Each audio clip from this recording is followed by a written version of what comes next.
What's up? What's happening with it? What's happening with it, y'all? Y'all already know what it is. You tuned in to another episode of Everything Boxing. There you go, talking that boxing again. Yeah. And when you come in the building, smash on the like button. Let me know you in the building. We gonna have a special live call-in show. You know what I'm talking about? We gonna have a special live call-in show. So I'm gonna put the number in up in just a little bit, and y'all can call in and y'all can cook on whatever y'all want to cook on. It ain't gotta be no specific topic. Yeah. Let me see who we got in the building.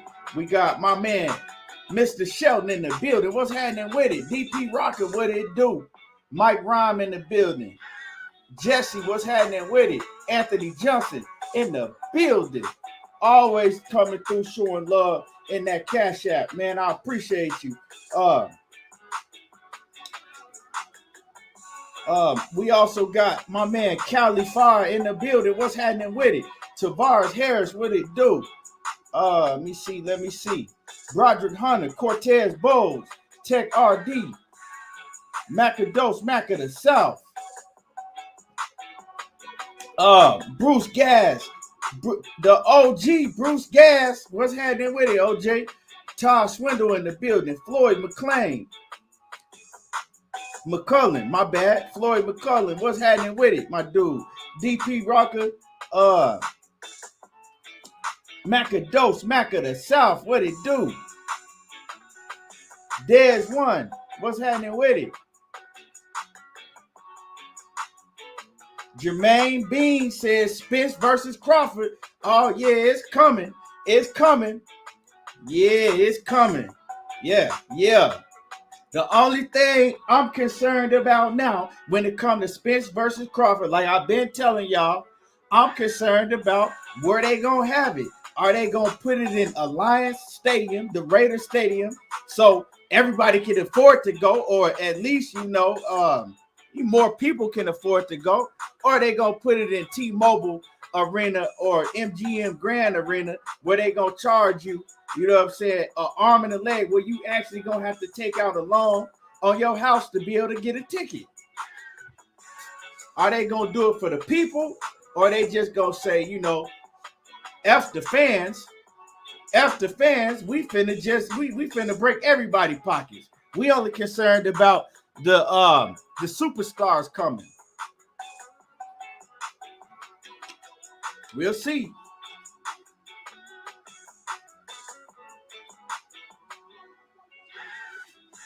Rollo Green said Spence got to go and fight Charlo for undisputed. Man, he said because he gonna cook Bud. Well, man, Spence ain't gonna fight Charlo for undisputed, And now, if they talking about giving Spence and Charlo, a huge bag like 30, 40 million a piece to fight, yeah, they'll make that fight. But other than that, they ain't gonna fight each other. But it's crazy, right? It's crazy because anytime I do it live and I say anything about Terrence Crawford, it ain't even gotta be bad. You know what I'm saying? I have dudes comment, right? I'll sometimes I'll go back and look at the comments after I do it live. You always got niggas in there crying about, man, Bud Crawford this. I'm like, man, ain't nobody even said nothing bad about Bud. If y'all watched my live yesterday, I ain't say nothing bad about Bud. I told everybody that they got to give Gervonta Davis the same energy that they gave Bud when he decided to stay with Top Rank. Dudes is in there, man. What you keep hating on Bud and Bud gonna destroy Errol Spence. Man, these dudes, I don't know which fans is the worst. Real talk. I don't know if it's the Terrence Crawford fans, the Canelo fans, or the or the Gervonta Davis fans. Like, they don't got fans, and I like all of those fighters, you know what I'm saying? But those fighters, they got fanatics. Like, that shit go beyond a fan. They got fanatics. Like, niggas is ready to kill you over Bud Crawford, Gervonta Tank Davis, like, you know what I'm saying? Canelo Alvarez, like, dudes be ready to kill over them cats. Like, they don't know them from a can of paint, but they really be ready to fight and kill over them. Like, man, it ain't that serious. The Queen, Quee, salute. Quee say, I got something to say. You know what I'm saying? Miss, the Queen, Miss, I got something to say. If Coach in the building, what's happening with it? DP Rocker said he gonna be watching that fight at the crib. Man, if possible, man, I'm gonna do everything I can to make that fight. But like I said, if it's gonna make me broke, dead flat broke, I can't go. I mean, you know what I'm saying? That's why I'm hoping it's in the Raiders Stadium, because y'all got to think, if you're not living in Vegas and they put it in MGM, you got to think, you got to pay for the transportation. Now, Vegas is not too far from me, so I could drive out there. But then you got to pay for the room, right? They know how big that fight is. A room that's naturally going to cost you, say, if it's a room that's going to cost you on a regular, just natural night, let's say it's going to cost you $120. Well, that $120 on fight weekend for Errol Spence and Terrence Crawford, they going to hike that same $120 room up, right, to about $620 a night. I'm telling y'all, that's what they do. So they going to hike that price up about 4, 5, 6 times what it's worth. You know what I'm saying? And then, like, yeah, it's too much. So before you even go to the fight, before you even get a ticket to the fight, you already a couple thousand in. You already a couple thousand in. You know what I'm saying? And that's if you're driving. If you got to fly, you know what I'm saying? You already about 2,500 in. So yeah, if they put it in the MGM, you know, hey, I'm gonna tell you right now, if they put it in MGM, make sure you got at least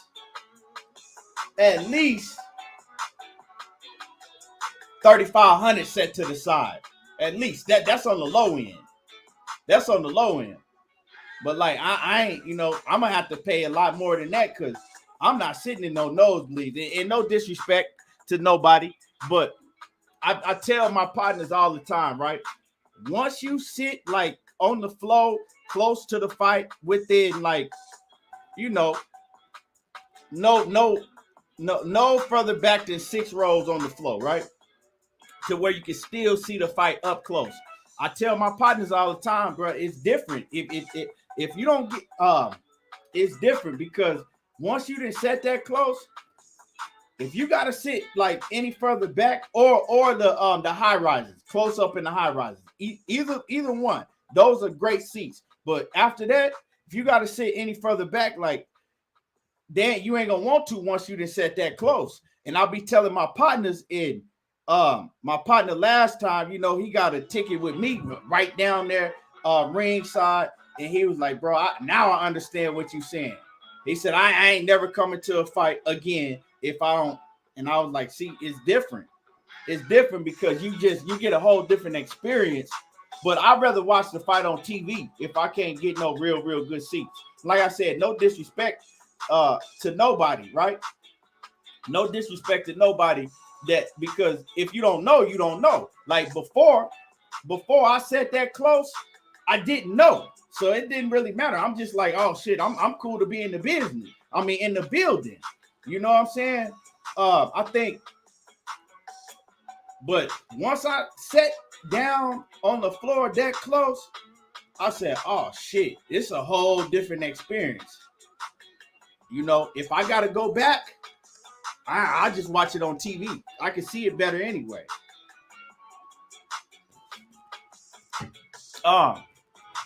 B-Dog says floor seats is a game changer. Yeah, but it depends where you at on the floor, right? You can have floor seats and the motherfucker in the nosebleed could have better seats than you on the floor. It depends where you at. That's why I say if I get, I won't sit no further back than like at the most like 7 rows back on the floor. But you got to be center ring, because if they put you on the corner where that ring post is, you might as well watch the fight on TV because you missing shit. So you got to know exactly where your seats are too. You got to, like, I know like what number seat I'm sitting in. That's gonna tell me like if I'm right down center and all of that. Like that shit means something to me because I'm a huge boxing fan. So I know a lot of people like to go just for the atmosphere. You know, they like, man, the atmosphere, I just like to be in the building. Me, I'm different. And like I said, everybody different. So no, I'm not knocking nobody or trying to sound like, oh, I'm better than somebody and all that shit. It ain't that. I'm just saying I'm different because me, the atmosphere be cool, especially in Dallas. In Dallas, you get a whole different fight atmosphere in Dallas than you do in Vegas. Vegas, the atmosphere, once you in the arena, it ain't really no atmosphere like that be popping. You know what I'm saying? Because you got to pretty much sit in your seat. You can't move around. It ain't popping like that. Now, you have a fight in Dallas, that shit be like a club. The atmosphere be popping. So if somebody tell me that they just going for the atmosphere, if it's Dallas, I can understand that shit because it's different. If you say that you going for the atmosphere in Vegas, you know what I'm saying? Basically, unless you're talking about like things outside of the fight, ain't no atmosphere. That shit dull. Vegas ain't got no atmosphere. Dallas, that shit be popping. Yeah, you know, if I can't get no real good seats up front, damn near ringside shit, I'll watch it on TV. I ain't really, you know, I'll watch it on TV. Yeah, keep my money in my pocket. Unless, like I said, I understand if it's in Dallas because they bring you a whole different atmosphere. Detroit, BC, what's happening with it? Miami Kid J, what's happening with it? Miami Kid J, shit. I'm telling you, bro. I feel you, Miami Kid J. Especially that Vegas shit. Like that, their Vegas prices is outrageous. Dallas prices is different. Like you can afford to go and sit and have real good seats in Dallas. You know what I'm saying? Because they charge different. You feel me? They don't try to kill you with the prices because it's in the stadium. That's why I be trying to tell it. That's why I'm telling everybody, y'all better cross your fingers for this Errol Spence and Bud Crawford fight and pray that they put it in Alliance Stadium if you plan on going. Because unless you just a real big dog, you know what I'm saying? If they put it in MGM or the T-Mobile Arena, unless you're just a real big dog, you can forget about going to the fight. Even the nosebleeds gonna cost you $500. You know what I'm saying? Even the nosebleeds gonna cost $500. And at that point, I'd rather just watch it at home. You feel me? TTS say Dallas in the building. Yeah, I done been to several fights in Dallas, and the whole atmosphere different. Bruce Gas, what's happening with it? Now, the only thing good about motherfucking Vegas, right, is I have been to some fights in Vegas, you know, where I paid a whole lot of money for tickets, but I won it back. I won it all back, you know, in the casino, betting on the fights. You know, but that's a whole different story. Everybody don't gamble, and I don't gamble no more neither because, you know, shit. I can't. Yoda Wise, what's happening with it? Jimmy Boxer says Vegas has atmosphere at night and not daytime. Yeah, the atmosphere after the fight be cool. But shit, let's talk about the clubs. If you want to go to, if it's a big fight night, right? And you want to go, say, Dre's, you want to go to Dre's. I mean, first of all, if you want to really get in, you don't want to wait 3 hours in line, right? You got to get a table. That shit gonna run you. Them tables be running 5,500, right? To get a table at Dre's to have a good time, and that ain't even the high. That's on the low end, right? If it's a big fight, especially Errol Spence and Terrence Crawford, yeah, you want to go to the club and you know what I'm saying, get you some bottles and have a good time. Yeah, you gonna pay 5,500 to get a section, a little section. That ain't even, you know what I'm saying? So like I said, that's, I ain't got it. You know what I'm saying? And that I don't got. Money Brown TV. Now Money Brown TV, he got it. You know what I'm saying? No, I'm playing with you. Money, let me know if you want a link. Let me know if you want a link. Lord to the Game Boxing Talk. What's happening with it? Crush. What's happening with it, Crush? DJ Black Charm say, what's happening? What it do? I'm gonna drop the link. And like I said, we gonna cook. Today we gonna cook. If you want I'm gonna put the number up, the call-in number, and we gonna cook today. Money, if you want the link, let me know. I'll shoot you. Matter of fact, I'm gonna shoot you a link, and if you want to jump in, like I said, I got a call-in show today, Money. If you want to jump in on here, you more than welcome to jump in. Let me send this link out to Money. Let me see. Hold on.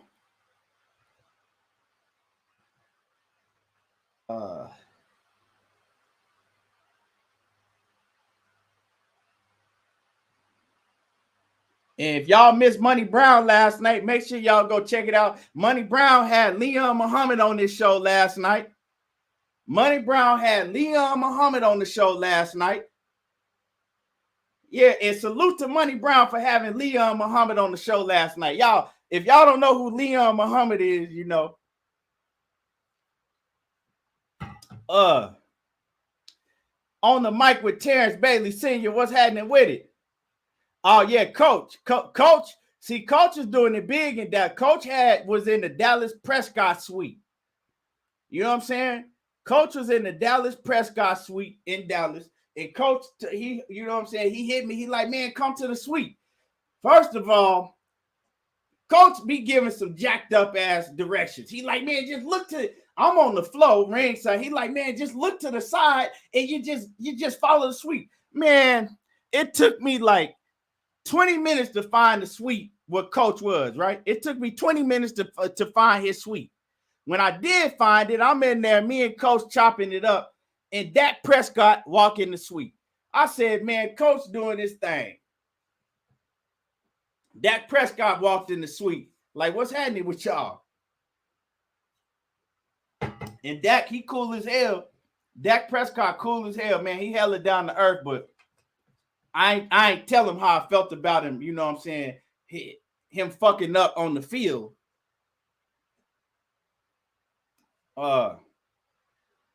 Yeah, so I'm gonna post the number too. Let me post this number real quick. This call-in number. There it is right there. OTB, what's happening with it? Ricky Williams, Mr. Make the fucking fight. I don't care about none of that. I don't want to hear nothing else. Make the fucking fight. Ricky Williams in the building. Yeah, man, we got a lot going on. We got a lot going on. Adrien Broner and Figueroa. Adrien Broner. It was happening with it right side. W right side in the building. Adrien Broner and Omar Figueroa. They finna get it on for the AAA Championship of the World, the Alcoholics Anonymous Championship of the World. You know what I'm saying? The winner actually getting a special belt sponsored by Remy XO and a lifetime supply of cognac. This shit finna be fire. Adrien Broner versus Omar Figueroa for the Alcoholics Anonymous Championship of the World. Like I said, once again, the winner is finna get a special belt sponsored by Remy XO and a lifetime supply of cognac. You know what I'm saying? Adrien Broner versus Omar Figueroa. So I'm excited about this. This is a fight that was supposed to happen years ago. It's a fight that was supposed to happen years ago, but you know, both of them went on different drinking binges and that shit didn't happen. Hold up, let me see who we got. 616. What's happening with it, man? Hold on. Let me put you on speaker. All right, I can hear you now.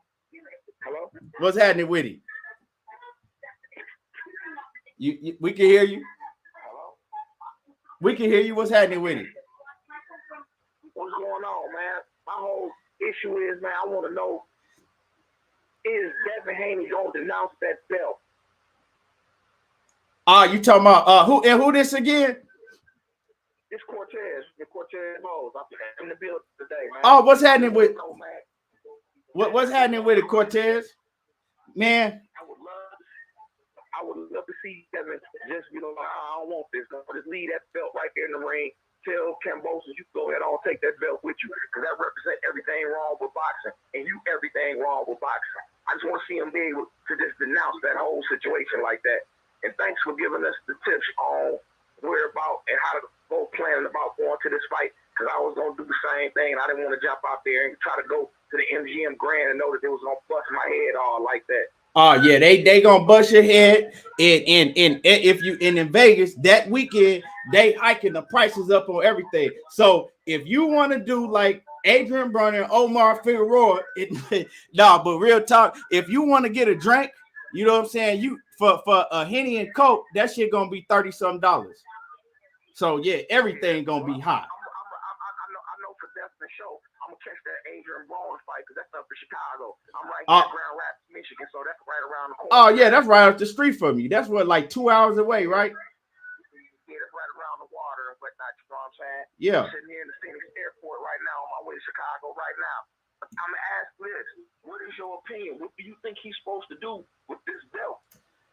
Man, so I told everybody a long time ago that for him to, tell the WBC, fuck him. But, Devin Haney's not going to do that. He's not going to do that. And then, right, you got to look at it like this. If Devin Haney were to do that, how many of the other top name fighters are going to follow suit? None of them. Ain't none of them going to do that. So he going to be on the island on his own if he were to do that. But it's not even in Devin Haney's mind to do that. Like, these fighters, man, they cherish those belts. They overlook all of the dirty shit that the WBC do, that all of these, most of these sanctioning bodies do, and they cherish those belts because they don't understand that they are the product, right? Without a Devin Haney, a Errol Spence, Mikey Garcia, Wilder, whoever, without these top name fighters, these top fighters, the sanctioning bodies are nobody. You know what I'm saying? But one thing I can say, I believe that Devin has a little bit too much integrity to take that belt because that belt represents the roadblock that was in his way. Yeah, but he spoke on, how much it's gonna mean to him to have all of the belts. You know what I'm saying? So that ain't gonna happen. So if they was to offer Charlo the belt, you think he's supposed to take the belt? Are you talking about the franchise belt or the regular WBC belt? Oh no, I'm talking about the franchise belt. My bad. Franchise belt. Oh, my bad. We on two different pages. Nah. So the franchise belt, the franchise. I would want to see him just go ahead on and just totally just leave that belt right there. That belt, that's buzzer to me. Well, this is the thing, right? With the franchise title, right? Devin Haney is Devin Haney. First of all, he ain't got the right skin complexion for the protection. First of all, so what's gonna happen when Devin Haney beats George Kambosos? That franchise belt is all of a sudden gonna be non-existent. You feel me? If you feel what I'm saying. They gonna pretend that it ain't no franchise belt. You know what I'm saying? Why Devin? So Devin Haney ain't no fun when the rabbit got the gun. Right. They gonna. I'm telling you, Mauricio Suleiman changes up whenever he want to. So he gonna pretend it ain't no franchise belt because see, look, check this out. Say if Devin Haney were to be like, yeah, I'm gonna take the franchise belt. I'm not fighting Vasyl Lomachenko. Well, he don't got to fight Vasyl Lomachenko. So with that being said, they just going to pretend like that there's no franchise champion no more at 135. That's what's going to happen. How many fights do right, Bob Ricky. really got this man for? How many more fights do Bob got Devin Haney for? I believe at least 4. So if he got him in 4 fights, he ain't doing nothing but he either trying to build Kambosos, not Kambosos, either trying to build Lomachenko off of Haney, or he trying to build Haney off of Lomachenko. He gonna win with either one of the situations and stuff. You know what I'm saying? Well, really ugly as hell. Well, see, this is the thing, right? This is the thing. Say, we know that Bob Arum, his main objective is to get Lomachenko to be undisputed any way that he can. Bob Arum don't have no relationship with Devin and Bill Haney, right? Devin and Bill Haney are just, let's say, I don't know. I don't want to say the wrong word, but Bob Arum don't have a relationship with Devin and Bill Haney like that. You know what I'm saying? It's just strictly business for Bob Arum when it comes to Devin and Bill Haney. You dig? Now, Bob Arum has a close admiration for Vasyl Lomachenko. You feel me? Vasyl Lomachenko been with him for years and years, and he have a personal relationship with Vasyl Lomachenko. So his agenda is to get Vasyl Lomachenko to become undisputed.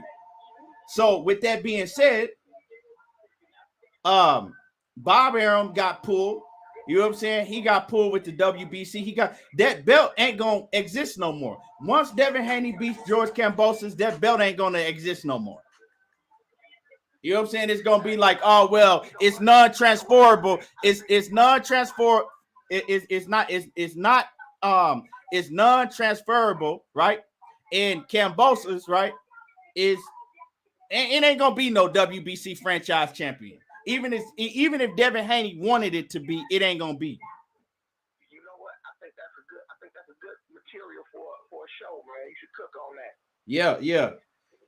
Yes, sir. And I got one more issue. Okay, you got Bud.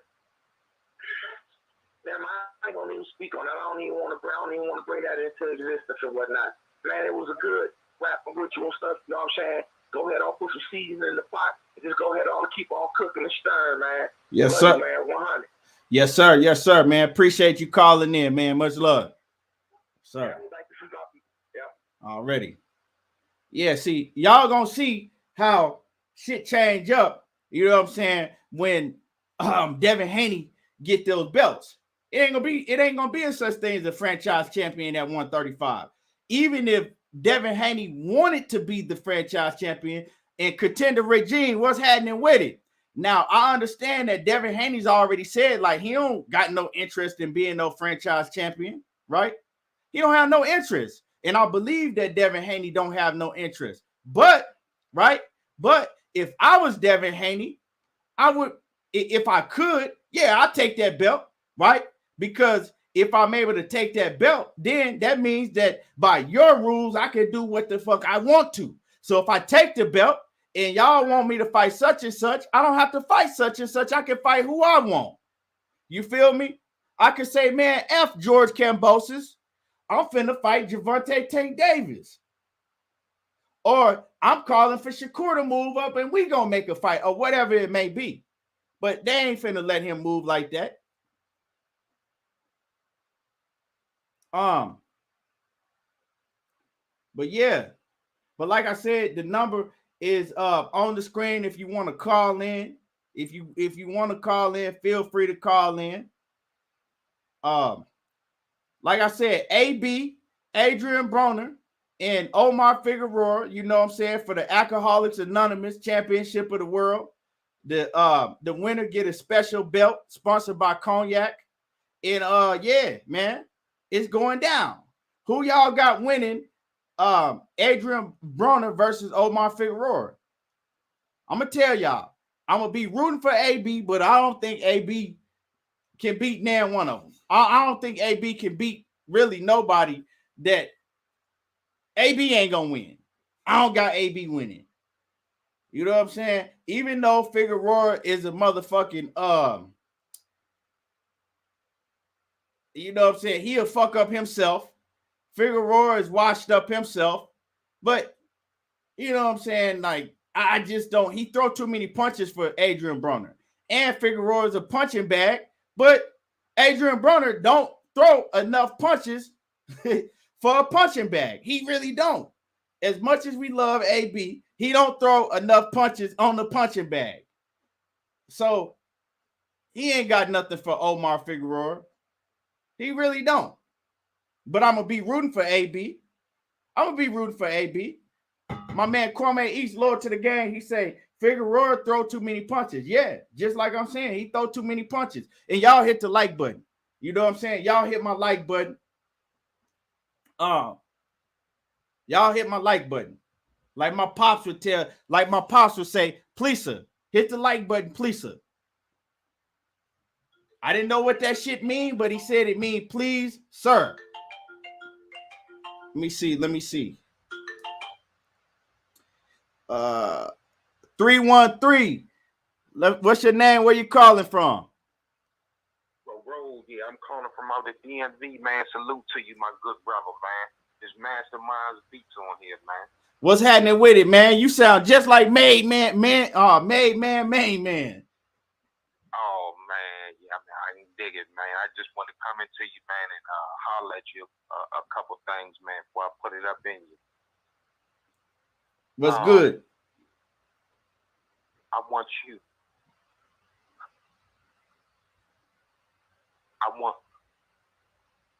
We can hear you. I want you to stop.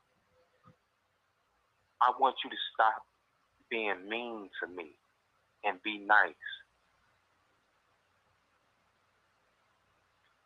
Can you hear me? Bro, I don't know what you're talking about. What you want to cook on, man? I said I want you to talk to me nice and stop being mean to me. Bruh, I don't know what you're talking about, man. The last time I was on here, you was cussing at me and you called me names. I want you to be nice to me. Bro, you say, all right, man. I'm gonna go to the next caller, man. Bro, tripping, man. Hey, bro, you never talk to a grown man like that. I'm sorry, you don't never talk to another grown man like that. But my man Top Shotter say he sounds zesty as hell, bruh. Man, hold on, man. You don't never talk to no grown man like that. Yeah, shit. Hey, Ricky Williams say, hang up, he in love. Oh, shit. Man, y'all hit the like button. Man, on that note, y'all hit the like button. Y'all smash on the like button, man. Who y'all got, man? Adrien Broner or Omar Figueroa? Who y'all got? To hell, man. Who y'all got? AB or Omar Figueroa? Hey, y'all, hey, chill out, coach. Coach, chill. Hey, Lil Herb say draw. Charles Granger say hoops. He say AB. He got AB. Hey, BYG said dude sound like Jeffrey Dahmer. Top dog talking about Thugalicious. Oh shit. Bay Area bro says I want AB to win. Man, I want AB to win too, but I just don't see it. You feel me? Cali Fire said he got Figueroa. Man, I got Figueroa winning. One thing Figueroa he gonna do is he gonna be a punching bag and he can fight. But to beat a punching bag, you gotta throw punches. And we know AB ain't gonna do that.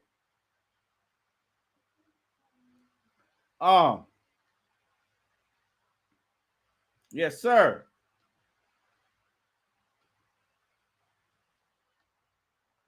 Man, I don't know what's wrong with some of y'all grown ass men. I'm telling y'all, man, I don't know what the hell be wrong with some of y'all. Hold on, man. Let me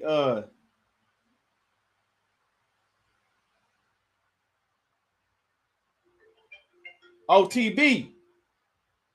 I just sent you a link if you want to hop up here. Hold on.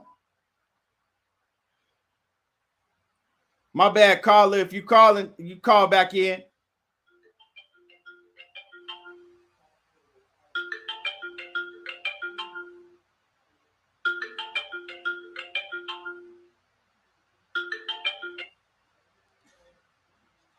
Oh shit.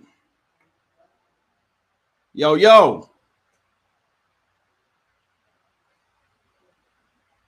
Damn. Hold on, y'all. I'm having a.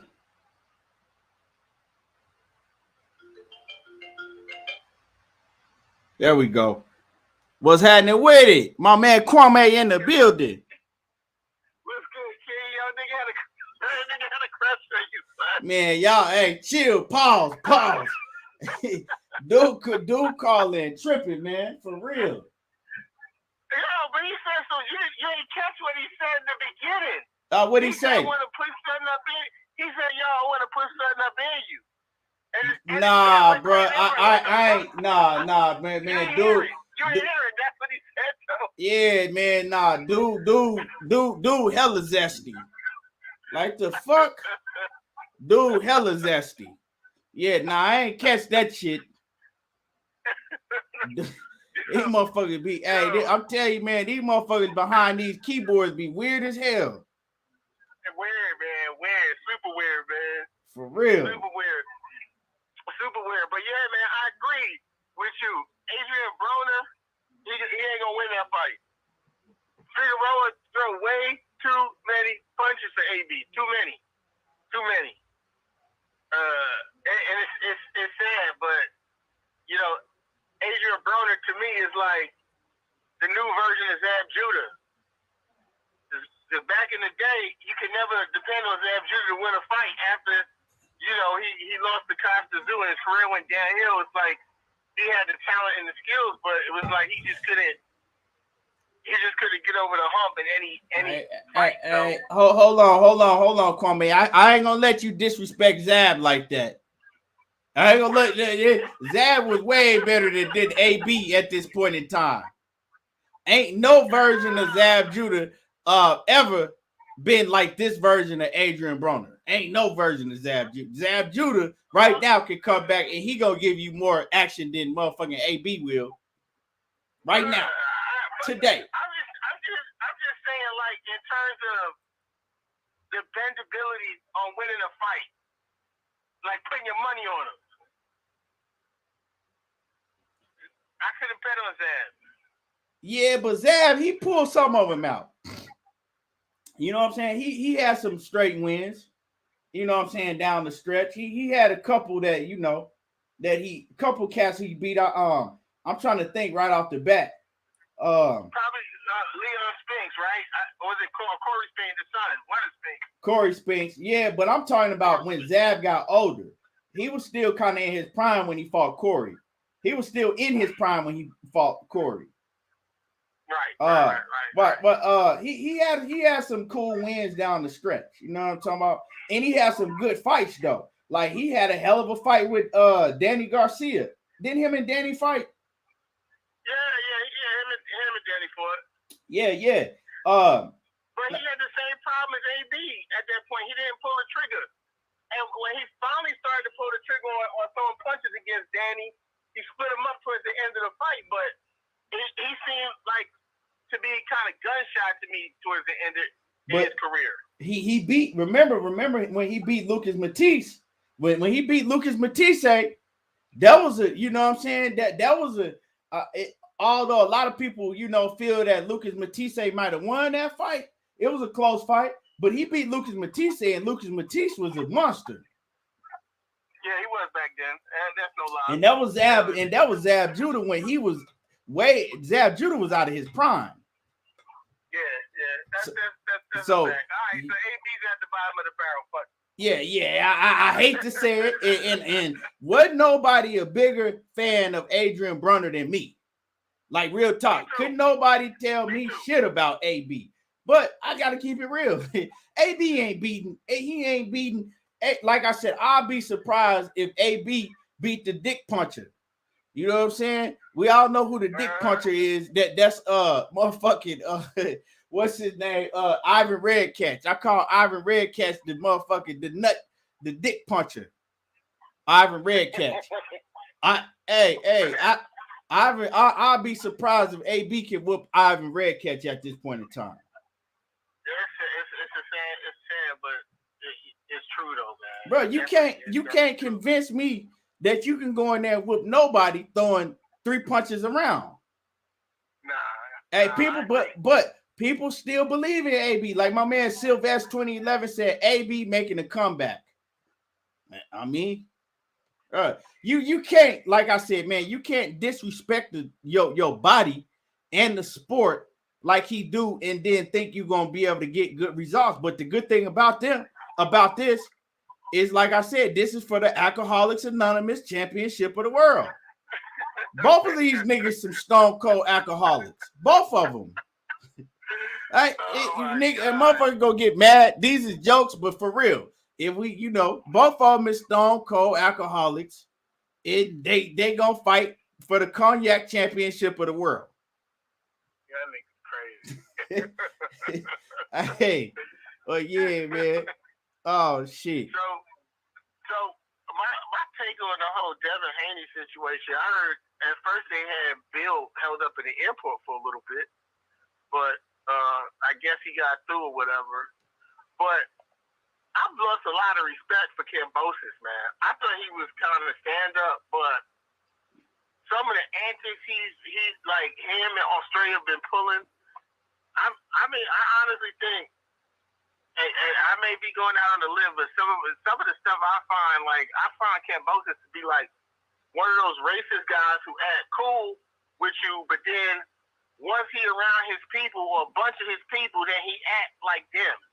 Oh, and yeah. A lot of that behavior come out of Kambosos. It was like Devin Haney basically, like, first of all, he called it Devin Haney a snitch, and he's snitching on Devin Haney while he's doing it. See, I'm gonna tell you the type of dude that Kambosos is. Kambosos is that dude that act cool, right? Like he'll get around, you know what I'm saying? Like, say he'll have a black partner, right, and get around his black partner, right? And he'll be cool. But then he one of them dudes that his black partner go to the bar with him, and Kambosos with all his homeboys and shit. He the first one. He get the cracking nigger jokes and shit all day. You know what I'm saying? He get the cracking knock nigger jokes and shit. That's Kambosos. You know what I'm saying? He gets some liquor in his system. He making all type of nigger jokes. Yeah, I agree with that 100%. And then when he said that, the comment he made about Haney when he called him a rat, he was like, I don't know how they let you in the country. And I was like, damn, so this whole shit was a setup. Right. Man, Kambosos, that he's a clown. But see, the thing is he the type of cat that really don't have that confidence in himself like that. So what he does is he say a whole bunch of shit to hype himself up, right? He tries to make you afraid, right? So he's talking all this shit to try to get Devin Haney's confidence to, you know what I'm saying, to try to fuck with Devin Haney's confidence, because he actually don't believe none of the shit that he be saying, and he don't have confidence in himself. And you could tell by the way that he's moving. You could tell by how he did everything not to fight Devin Haney, right? He didn't want to fight Devin Haney because he's not confident in himself. Now, once he got pretty much cornered into having this fight with Devin Haney, now his next step is to try to make Devin Haney afraid and fuck with Devin Haney's confidence, because he really don't have confidence in himself. Like, if you ever went to school with that dude, right, that always talked a lot, he didn't want to fight, but when it was time to fight, he'll try to talk and make you scared to try to get out of the fight. But really, he ain't want to fight. I went to school with a nigga like that. You know what I'm saying? He talked real, but really, when it came down to like, nah, you know what I'm saying, I ain't like the rest of these cats.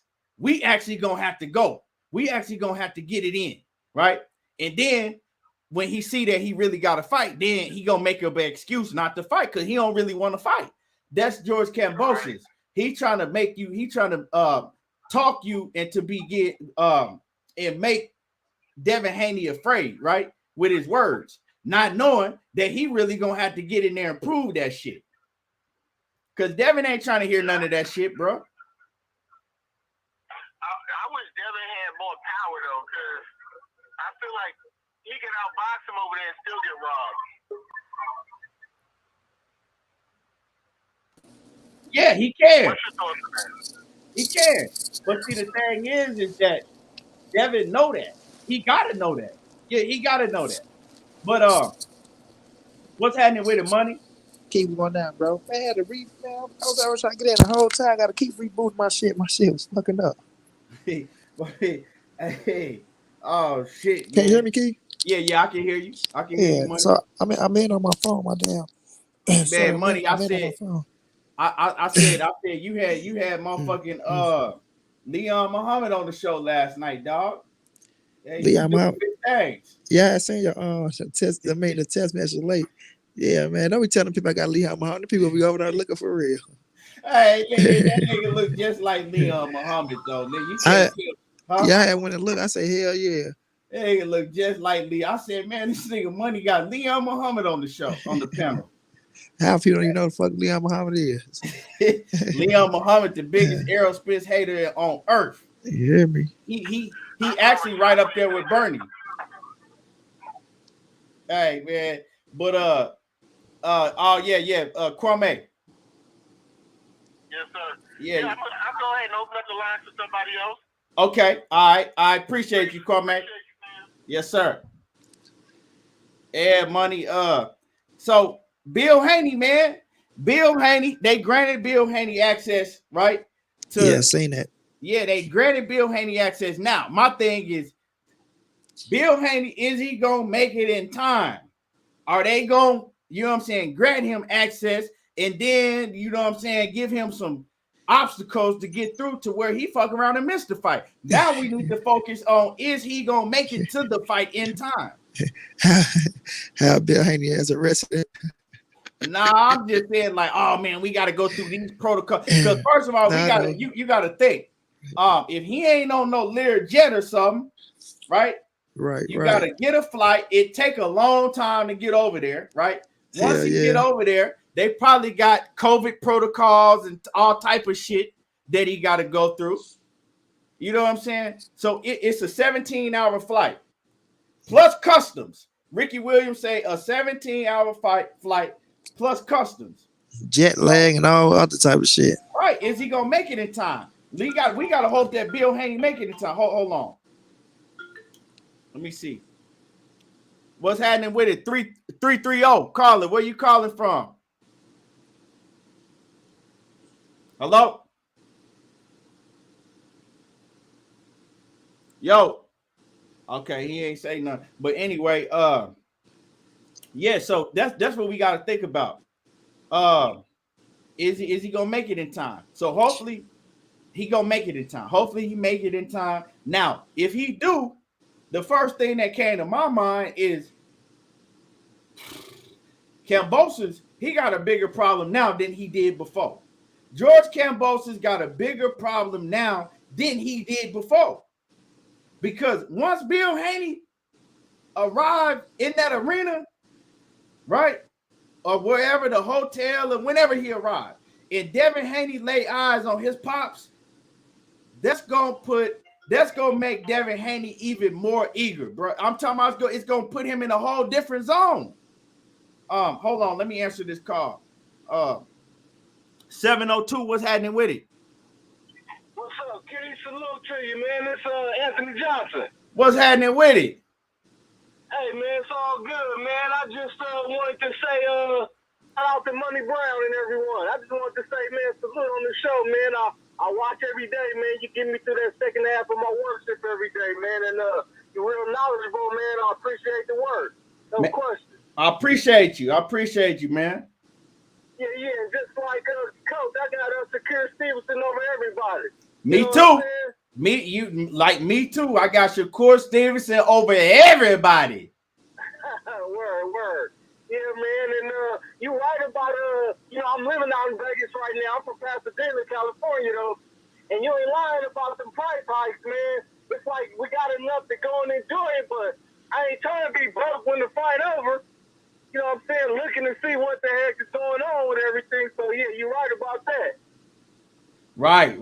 That's what I'm telling you, man. That shit your pocket's going, if they put that shit in the MGM or T-Mobile Arena, your pocket's gonna have to be sitting real nice in order to go to that fight and sit in some decent seats to where you could actually see the fight. I'm gonna just leave it like that. Yeah, no question, man. I went to the Haney Linares fight and the Shakir Steven Nakatila fight.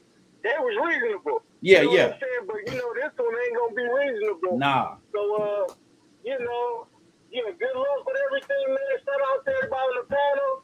Everybody that come on, keep up the good work, man. And for us guys that's out here working, getting through these days, you guys do a big help, man. So shout out to you, Keith. I'm moving the line back up, and I'm gonna be listening, man. Y'all keep up the good work. I appreciate you, Anthony. I appreciate you, man. Oh, for sure, player. Y'all take it easy, man. Yes, sir. Miss Aisha in the building. The Queen Cassandra Mason. I think I missed you earlier. Cono Loco Sports in the building. And Dundada, what's happening with it? Bobby, what's good? Ms. Aisha, I just let me see. But yeah, man, I think that now George Kambosos is really gonna be in trouble because it's just gonna boost Devin Haney confidence up way higher because this whole time he thinking like, man, you know what I'm saying? I ain't got my shout out Blue.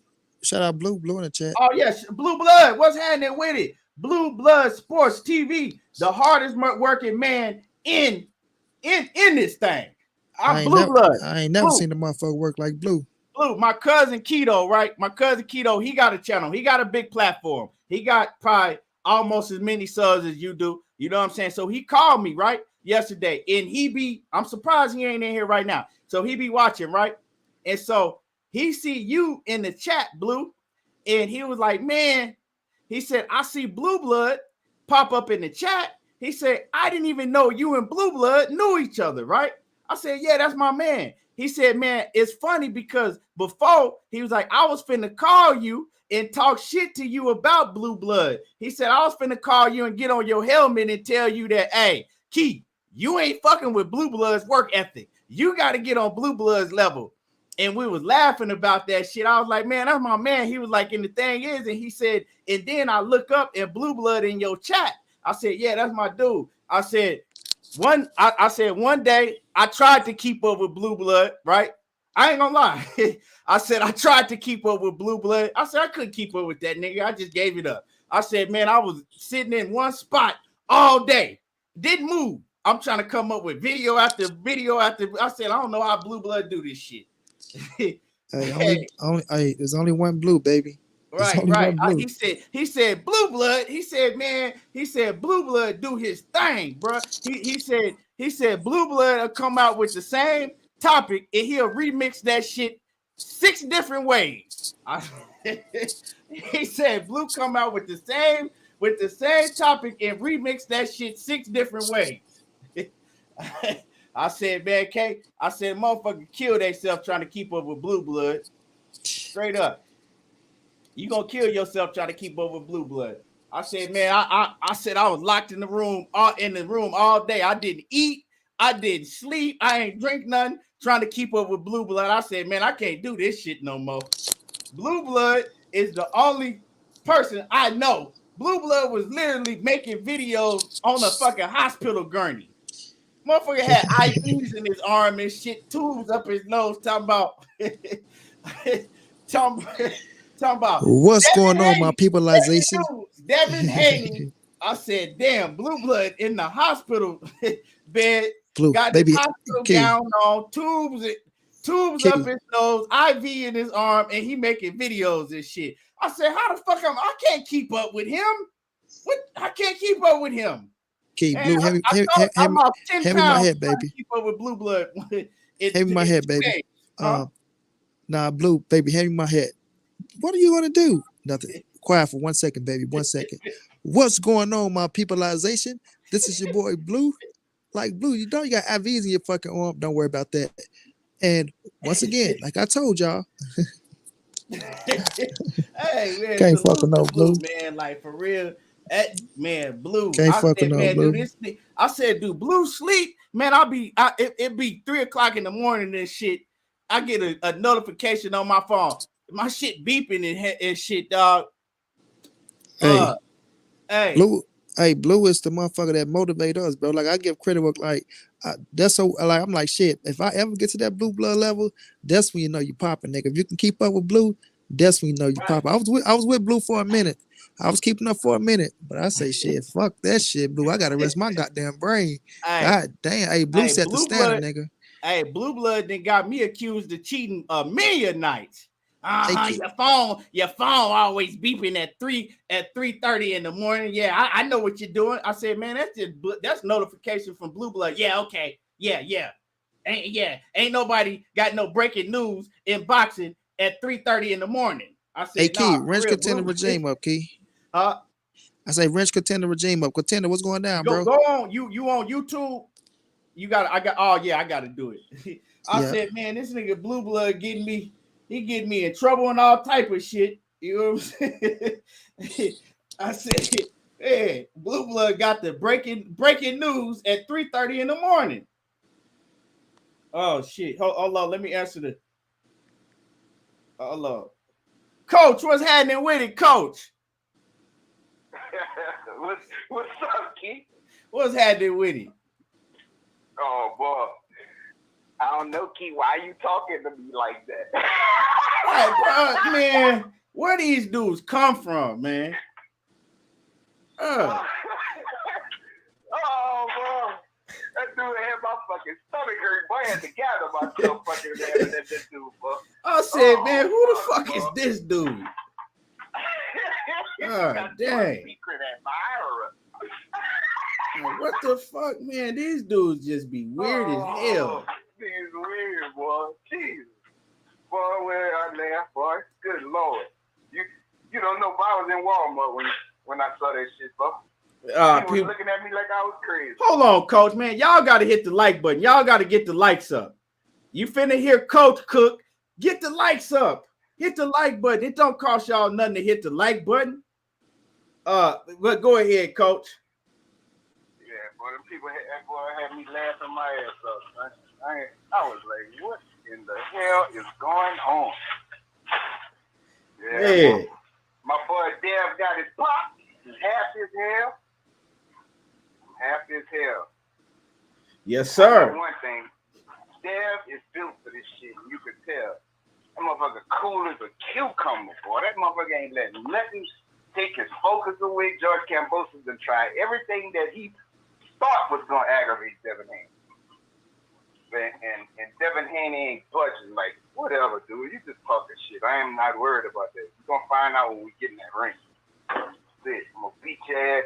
I'm taking them belts home. You can talk all you want. You can run all that fucking lips. None of that shit matters. You gotta respect Dev, bro. Gotta respect all the shit he done been through. Everything they done tried to do to this man. You know, everything from the shitty contract to holding his pop back, not letting his family and shit be with him like he's supposed to. His team didn't want him to have a monitor in the corner. Everything they trying to pull out every stop, bro. Yeah, you know they not letting Devin Haney cut man. He ain't gonna need no cut man though, but they not letting no cut man in the corner. His cut man come in. Yeah, he ain't gonna need that. He gonna bust that boy ass anyway. Don't Right. matter.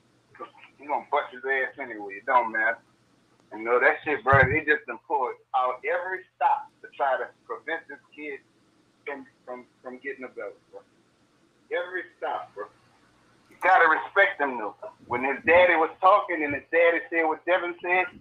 Look, Pop, make the fight. Do whatever you got to do to me. I don't care about no money. I don't care about none of that shit. Oh, shit, yeah. Coach, I forgot. Dundada is right. I knew I was missing something. It's actually his cut man and the man that wrap his hands. See, they been fucking with Devin Haney, man, the whole time. So I ain't worried about the cut part, but the guy that wrap his hands, you know.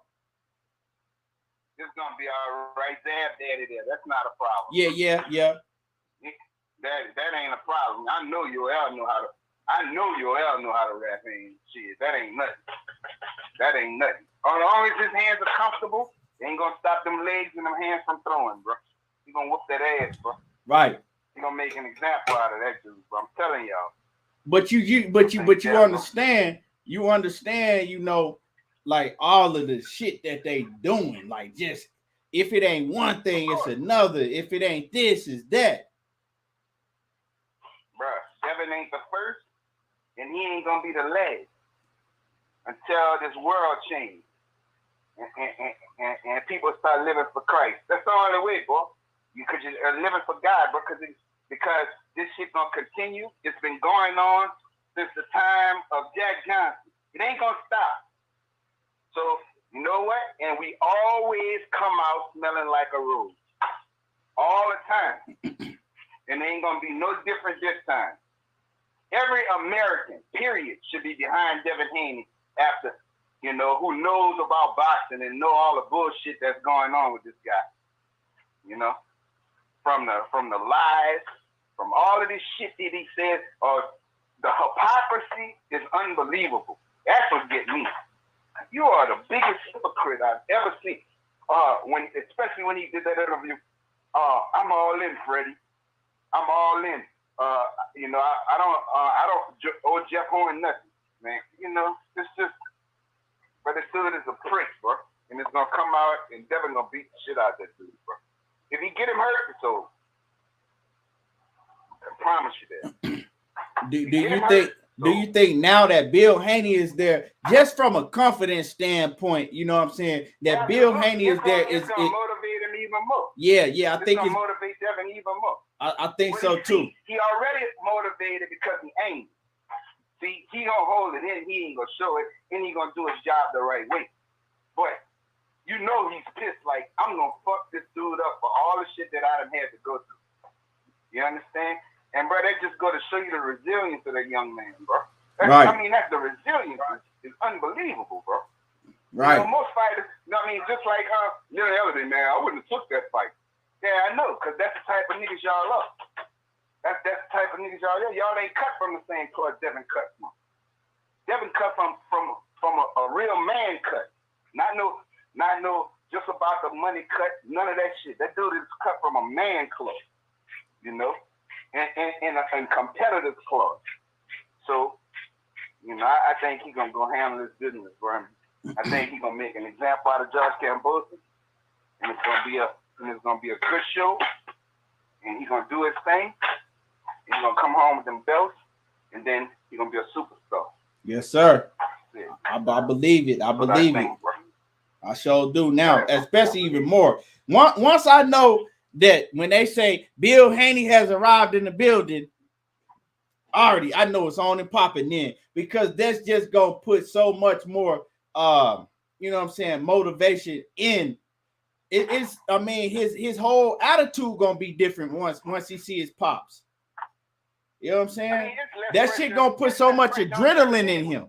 It's gonna put so much adrenaline in him because this whole time he been, you know what I'm saying, it's been in the back of his head like, damn, man, my pops ain't even gonna be able to see me live. He not gonna be right here. And you know, I still think that he was gonna win, but now this gonna put so much adrenaline in him, man. He gonna put on a performance of a lifetime.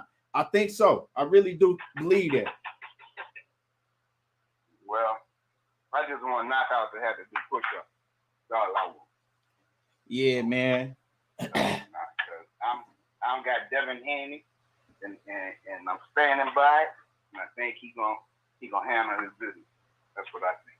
Right. I think he gonna handle his business like a champion. He's a champion, and I hope he's just like your boy who was on earlier said. I hope he take that franchise belt and tell Mauricio Suleiman, take this shit and keep it out the game. It ain't gonna be no such thing. Once Devin Haney win this belt, I'm telling you, that franchise belt is gonna disappear at 135. They're not even gonna offer Devin Haney to be no franchise champion. I might will put him to the test. Oh, I would. Yeah, I want the franchise title. Yeah. You know what? Yeah, I want it. Because that means that I can move how I want to and I can face who I want. Yeah, I want it. And I guarantee you they ain't gonna give it to him. The rules gonna change. They ain't got no choice. The rules is gonna change. Bro. Yeah, well, it's gonna go. You better change for Canelo too. No, they gonna say that it's non-transferable. The franchise belt wasn't on the line for this belt. For this. Exactly, but they gonna move the goalposts and say that the franchise belt wasn't on the line for this fight. That's what they're gonna tell you. I'm telling you. You have to petition. You got to put in your paper. Here it is right here.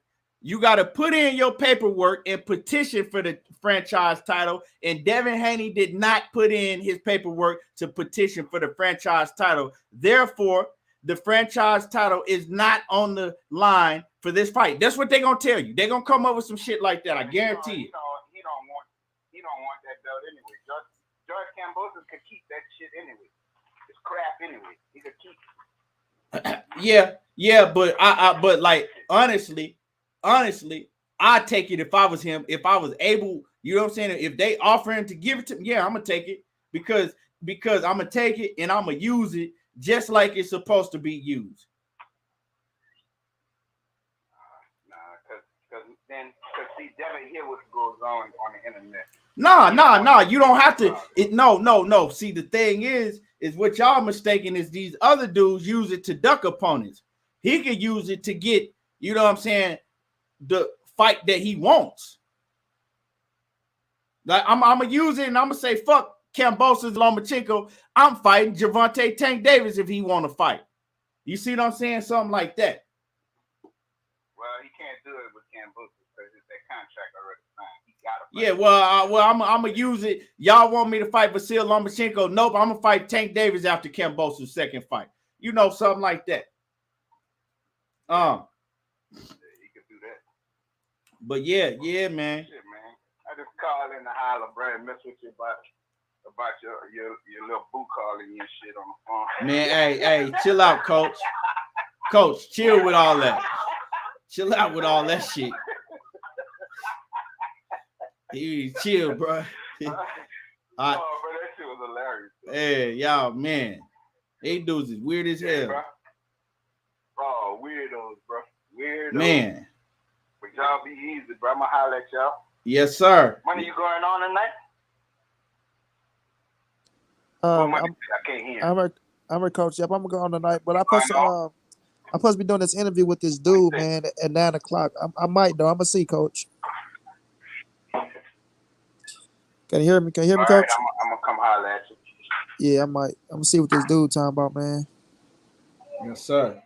All right, Coach. All right, brother. All right. All right, brother. What's your take on Bill Haney? You know what I'm saying? First of all, like I said, we got to make sure that he make it in time, money. And then other than that, what's your take? Yeah, I believe he'll make it in time. I don't think that you know, have him get over there and do all this shit. You know what I mean? I understand all the other situation and things of that nature. So I think they get you COVID tested before you even come into the place. So I think that's already put in play and things of that nature. Because I know Devin had to do the test and all that shit to make sure you claim before you come over there. So I think that's out the way already. So, you know, it's only one fucking day, right? So I fly in. I don't know if they gonna stay over afterwards or what that situation is. So, you know, it's on well, it might be 2 days. Well, 1 day because you know they fight on Sunday. We fight tomorrow. So it's Saturday right now. So yeah, so it'll only be a 1 day situation. I don't know how long they plan on staying over there. You know what I'm saying? But like I said, looking at how they was treating Devin, it looked like they embraced Devin with a warm welcome. I didn't see no bullshit going on or this, that, and the third. Now fight night is gonna be something different. You know what I mean? The whole motherfucking country gonna be against you. But for us looking at Dev being over there and seeing the things he doing, shaking out with some kids over there. The woman saying we embrace you from the top of the mountain all the way to the bottom and all that shit. So you know, I think they let the man, you know, smooth selling to get to the fight and you know do what he got to do. So you know, it's a good thing though. He going over there. Like I said, I feel like Devin on that situation for his father not being there. And I'm quite sure like he was ready to get it in either way it go. But like you say, just saying pops there, because you going to war. You know what I'm saying? You going to war. So you know we got the general on the side. You sitting up there. You got the people that you normally go to war with that know how to get you, you know, ready and keep you calm through certain situations, shit like that. You know, it's just gonna be you know, an extra plus for Devin Haney. So like I said, I had Devin winning anyway without his pop. So like you say, when him being over there, like Coach said, the extra motivation, you know what I'm saying, and just to know somebody got your back, you know what I'm saying? And the main man, you know what I mean, ain't no bullshit, no funny shit. If motherfucker look like they'll get some shit off, you know, Bill gonna be on top of everything. So it's always a plus to have, you know, the people that you want in your corner. So I feel like Bill will make it in time. I don't think he'll get up and not take off over there and not be able to make it in time because that'll be a whole lot of bullshit in the game. So with the country being involved and them knowing Bill Haney coming over and what he's coming over for, I'm quite sure it's gonna be smooth sailing. You know what I'm saying? As long as he check out through the airport, ain't got nothing on him and that shit. Like as soon as he get there, big black truck waiting on you, take you there. You know, everything can shake out and go down like it's supposed to be. So I think everything will be in play for him to be there in Dev Corner. Just gonna be like I say, him getting over there, him having enough sleep, the jet lag, all this other extra shit that goes on with the human body and all that. So I feel like Bill, man, if he got to, he'll pull all nighter to make sure everything goes straight. You know what I mean? So I think it'd be cool. Yeah, man. And y'all hit the like button. Y'all get the likes up. Hit the like button if y'all ain't hit the like button yet. You know what I'm saying? Get the likes up. Man, you know one thing I've been noticing, money, is the support that Errol Spence is giving Devin Haney. Man, like Errol Spence is Devin Haney and Bill Haney's down there #1 supporter out of all these fighters. He getting more support. Like Errol Spence is on this. He on every story, everything that's going on with Devin Haney. Errol Spence was the first fighter, the only fighter that I really seen post, like, you know what I'm saying? He was excited when he found out that Bill Haney was going to be able to make it over there. And when you had Jay Ism on the show, Jay Ism was talking about how Errol Spence was talking, you know, about how they was all going to take a flight over there to support Devin Haney. Now, are they over there? Are they going or? No. EJ posted things say bring them belts back home, so I don't think he's gonna be over there. But Okay, like you say, yeah, he's supporting them. He's supporting them 1,000% for sure. He is. Yeah, man, and I think that Errol, man, that just showed how much of a real one he is for that, because he knew when he had to go over there, right? When he had to go over there for Kell Brook, he know how it is, right? He know how it is. And really, he the only fighter that's really, really on top of this shit, like really supporting Devin Haney every step of the way. Tweeting about it, staying on top of every story, rooting Devin Haney on and Bill Haney. Like, I think that's dope, man. I think that's dope. Yeah, I think he really pulled it for him. He wanted to win, bro. Like Earl like that son father duo and shit like that. So it's just, man, supporting your brothers and wishing the best for them, knowing that it's for undisputed. It's big time. You know what I'm saying? It's big time for Devin, bro. Devin, what, 23? Mm-hmm. And he about to go fight for undisputed at 23. Like you become a high fucking commodity, bro. You pick up all them titles at 23 years of age, bro. And then not only that, like people looking at the conditions they trying to put him through, you know what I'm saying, to fight. Everybody seeing what he doing. Everybody loving that shit. Or they're willing to do anything he got to do, to put himself in position. That shit ain't common. You know what I'm saying? Motherfuckers ain't out here doing the shit like that. Like, okay, all right, y'all want me to do this? All right, fuck it. Come on. Y'all want me to do this?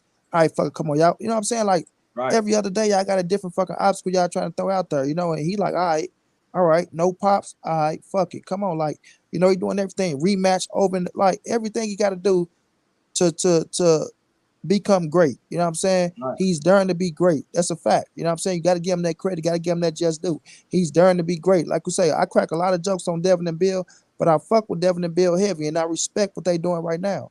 You know what I'm saying? I respect what they doing right now. And, salute to Bill because he could have been objected to some of this shit. And I'm quite sure Devin would have followed suit, but we got to do what we got to do to put ourselves in position. And that's that Floyd Mayweather shit, what Floyd was doing with Top Rank. Give me what you got. Help put me in position, because once I get into position, I'm gonna run this shit. You put yourself in position to be undisputed. And just think about it. They got Devin Haney promotion, so we get these motherfucking scraps over here. And even though we got the 3-fight deal with Top Rank, we still got DHP promotion. Hold on 1 second, caller. I'm gonna let Money finish cooking, and then I'm gonna put you on. All right, yeah. So we still got DHP promotion. So at the end of the day, we get these titles up on us. Everything gonna start coming through us. You feel me? We get Bob Hermaz out the way, do the rematch, and then go beat whomever else they got on the list. And after that, if we got all these titles, they're just icing on the cake for us, and we get to fill up our fucking coffers as manager and promoter and fighter, and we can follow suit and start bringing young fighters in, and show them the way, because you got fighters over there already. So just put them in a great fucking position. I can respect them doing what they doing. But go ahead and get to the call, Key. Yeah. Caller 504. What's happening with it? What's up, man? What's up with you on board? What's good with it? What's happening with it? That's money. I was hollering that money for the night of the Arum Spence fight. Money, you remember me, my nigga? Man, that's my dog, man. 504 was going down, chap. I can hear that New Orleans in. Yep, I remember you, bro. You too. Keon, holler at you too. See you coming again. Already. For a little while. Yeah. Hey, but about the Devin Haney situation, bro. Damn, I respect the fuck out that shit the boys doing. That shit deep. That shit real deep. And if you pay attention to it, we need more support like that from our community. You understand what I'm saying? Yep. That shit real deep what they doing, bro. Ever spent supporting dudes like that? Yeah, I wish other fighters supported boy and them, but you know how it goes. Everybody be busy doing their own thing. But I just hope he come home with them belts too. I like all of them. I like all them young black fighters, bro. I want them to do their thing. You know what I'm saying? I'm a tank diehard, but I still root for Devin, Shakur, all them boys. You know what I'm saying? It's hard how we come up. We have a 10 times harder than other people. You feel me, son? Right. Yeah, but what Devin's doing, bro, that's deep. That's deep. That's some real shit. And I think he's coming home with it. You know what I'm saying? He did everything he had to do. But yeah, that's all I had to say. I'm gonna be tuned in. I'm gonna be tuned into the fight. But yeah, Devin, come back home with them belts, homeboy. Yes, No sir. doubt, no doubt. And that nigga, and let us shine. Let us motherfucking shine, nigga. Yeah. All right, that's all I gotta say. Y'all boys be up, man. Might see y'all at Arum Spence fighting, whatever. Yeah, I want to tell you too, bro. Keep grinding, keep doing your thing too, bro. Fuck what you heavy, child. For real. You already know how we coming. That's one time, baby. Be up, Chief. Already, man. Appreciate you calling in, no man. Doubt, Stay no up. doubt, child. All right. Yes, sir. Yeah, I fuck with homie. Yeah, hell yeah. Yeah, we was at the man. fight, man. I got so much love at the fight, bro. Even just getting out the fucking van, keep going up to that motherfucker. They was showing love like a motherfucker. I'm like, damn, what's up, bro? What's up? Like Monty Brown TV, what's up, man? I'm like, what's up, man? It's up, man. That motherfucker was jumping and jumping. Yeah, that bitch was jumping, man. But like I said, man, that just showed more about Errol Spence's character. You feel me? Yeah. But it showed that his mind is in a whole different state than it was, because you know, back a few years ago, he wasn't tweeting. Like, if you notice, Errol Spence's all the stories in boxing he keep up with now, he tweeting about everything. Like, he deep off into boxing now. Like, you know what I'm saying? It's like that he eat shit, sleep boxing now. And that's scary. What he tell Tank? What he tell Tank in the locker room, bro? I got a video coming on it too, but what he tell Tank? Yeah, boy, I see you been keeping that weight down. Yeah. Right. Tank like, yeah, you too. He like, yeah, you got to lock all the way in. Tank like, I'm nervous, man. We locked all the way in. So you just know they looking at the certain things that you just got to do, man, to stay ready, you know, and understanding that we got to take this shit serious. We can do all the fuck, like, we bumped our head a few times, but we can really do all this fuck up shit, you know, when we done with this career. We still gonna be young and have time to do what the fuck we got to do, but we really got to lock in and keep this fucking weight down and take this shit serious, because if you don't, your ass will get caught slipping. You feel me? You will get caught slipping, and then you don't want to get caught slipping by somebody that's a nobody. A motherfucker been made their name off your ass. You sitting your ass up there looking silly. So, you know, I could just respect them boys, and you know, these fighters always had a newfound respect for Earl. I ain't gonna say newfound, a found respect for Errol Spencer, where they always looked up to him some type of way, because they knew he was like the big brother, and they knew that he was really leading the way when it comes to the situation, because how he carried himself and the shit that he was doing in the ring. So, you know, when you see that shit and then you see him reciprocate that love and really give it back and really show that it's real and genuine, right? You're not trying to get shit out of motherfucker. You don't need no clout off nobody's name, right, because you are who you are. You know, that's just motivation for other fighters. Even with Jaleel Hackett, when he was right there talking to Errol Spence, he told Earl how he modeled everything after Earl and shit like that. And Earl told that young kid, you know, stay focused, do this, you know, just giving out the game, because you see. Like he was telling me, he said, man, the women gonna come. Yeah. He said, you know, the leeches gonna come. He said, but all that, he said, stay focused. Stay Do what focused. He said, stay focused, because he said you'll fuck around and fall off. You know what I'm Facts. saying? And he was giving Jaleel Hackett, you know what I'm saying, the shit that he really needs to hear from somebody else that's been through it. Yeah, we can tell him that. But he don't look at us like, okay, well, yeah, okay, I hear you. But coming from somebody like Errol Spence, who was his number one, he say that's his number one fighter too. He say Earl is like, that's who we look up to. Like he say he modeled everything he do after Errol Spence. Jaleel Hackett, y'all go look at that interview. He say, man, I model everything I do after you, bro. I look up to you, bro. Like, you know, Earl, that shit hit him a little different. You said, even when they was talking, he kept trying to get back to Jaleel Hackett. Like, you know what I'm saying? I want to let you know I respect that, but want to give you some games to keep you on point. You know what I'm saying? So I'm quite sure, you know, he probably exchanged numbers, and Earl gonna be checking on him, because he even posted him on his story and shit, you know. So yeah, Earl fuck with Jaleel Hackett. I can tell, like, and he that type of big brother, he that big brother type too. That's why I even fuck with Terrence Crawford on that level. How he be got Shakur Stevenson and be giving them boys games, helping them lift they giving them. Crawford do the same thing. Like the people that's around him, right? Errol Spence, he fuck with just people general. You ain't got to be around him, right? But Crawford, if you around him, you know what I'm saying? If you in his circle, he gonna give you a lot of game. He gonna help you out, and I like that. Thanks. So both of them, you know what I'm saying? And I'm hearing that behind the scenes, they pretty much Terrence Crawford didn't sign, you know. He didn't sign. So it's like what I'm hearing is the only thing now they trying to work out a date and what venue they gonna fight in. Oh yeah, that thing going down, man. Like Earl said, it's gonna happen this year. He didn't want to say too much, but mainly he already told us shit is already in talks. Terrence Crawford, this is no knock to Terrence Crawford. I want nobody to take this the wrong way. We know the faggot nights they go crazy over certain shit, but he didn't have a choice. I kept telling people that shit. Once Errol Spence come out, once he called Terrence Boy Crawford out, it's gonna be a different type of pressure. It's gonna be a different type of pressure, bro. Like, you know, Errol Spence fan base is bigger. Errol Spence, like, oh, he just got the third scrap. It's only one scrap away. All these motherfuckers in the audience, the way Errol Spence said it, how Errol Spence is on his ass, ain't no turning the fight down. Or, man, you know, I want to fight for something. Nah. So, Crawford ain't gonna get made to look like no bitch. I ain't saying he no bitch or nothing like that.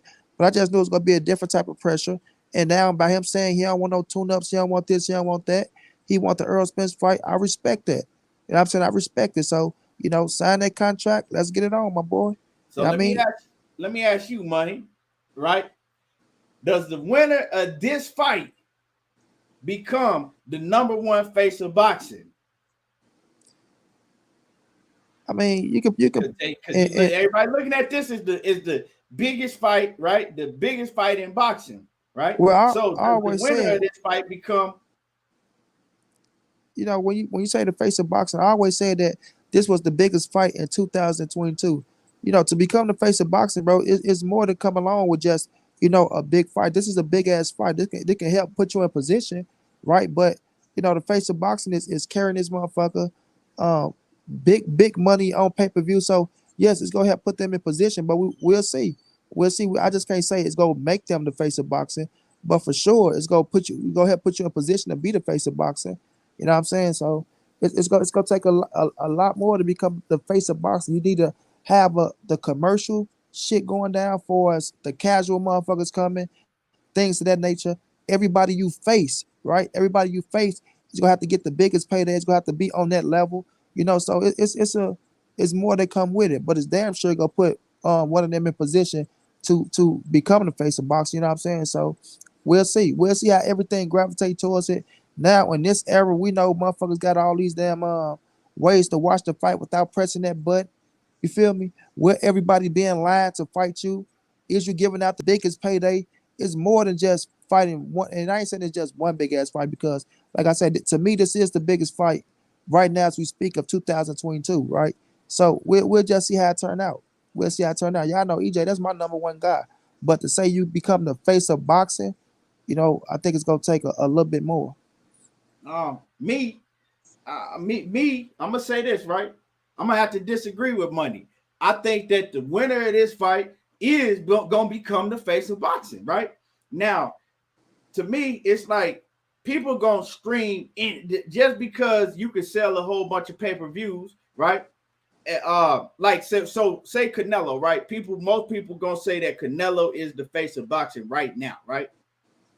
Well, it's because more of the Mexican fan base, they buy pay-per-views because they gon', you know what I'm saying? That's an event.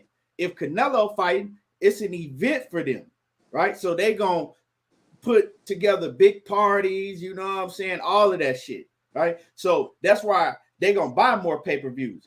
But Terrence Crawford and Errol Spence, whether they buy it or not, them same Mexican fan base, the white fan base, the black fan, they're gonna watch it. They're gonna watch it. And they're gonna be tuned in. The casuals are gonna watch this. The whole world are gonna be watching this, whether they buy it or not, right? So just somebody watching you and watching every step that you do, to me, that's the face of boxing. Everything that you do, if they watching, they tuning in, whether they buy it or not, because we know that how streaming is today. And like I told y'all, if you know what I'm saying, if you have a choice of buying something or you got a remote in your hand and you can just turn your shit on and stream it, most people ain't gonna pay for it. I will if it's a fight that I want to see, but most people ain't buying it, right? But they still watching it. Let me say this, Key, because when we say the face, you gotta think about it, bro. When you look at Terrence Crawford, and Terrence Crawford been in the game for so long now, bro. Everything he accomplished, things of that nature, bro.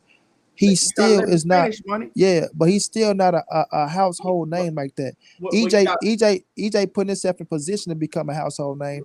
But when you say the face of boxing, you got to be talking about being. Now this can help Earl get pushed that way because Earl becoming a bigger, hotter commodity than Bud, but it's still gonna take some more things to do to become the face of boxing. But go ahead, bro. Yeah. So now Don Dada says, what's the difference between Mexican fans and American fans? I just told you the difference.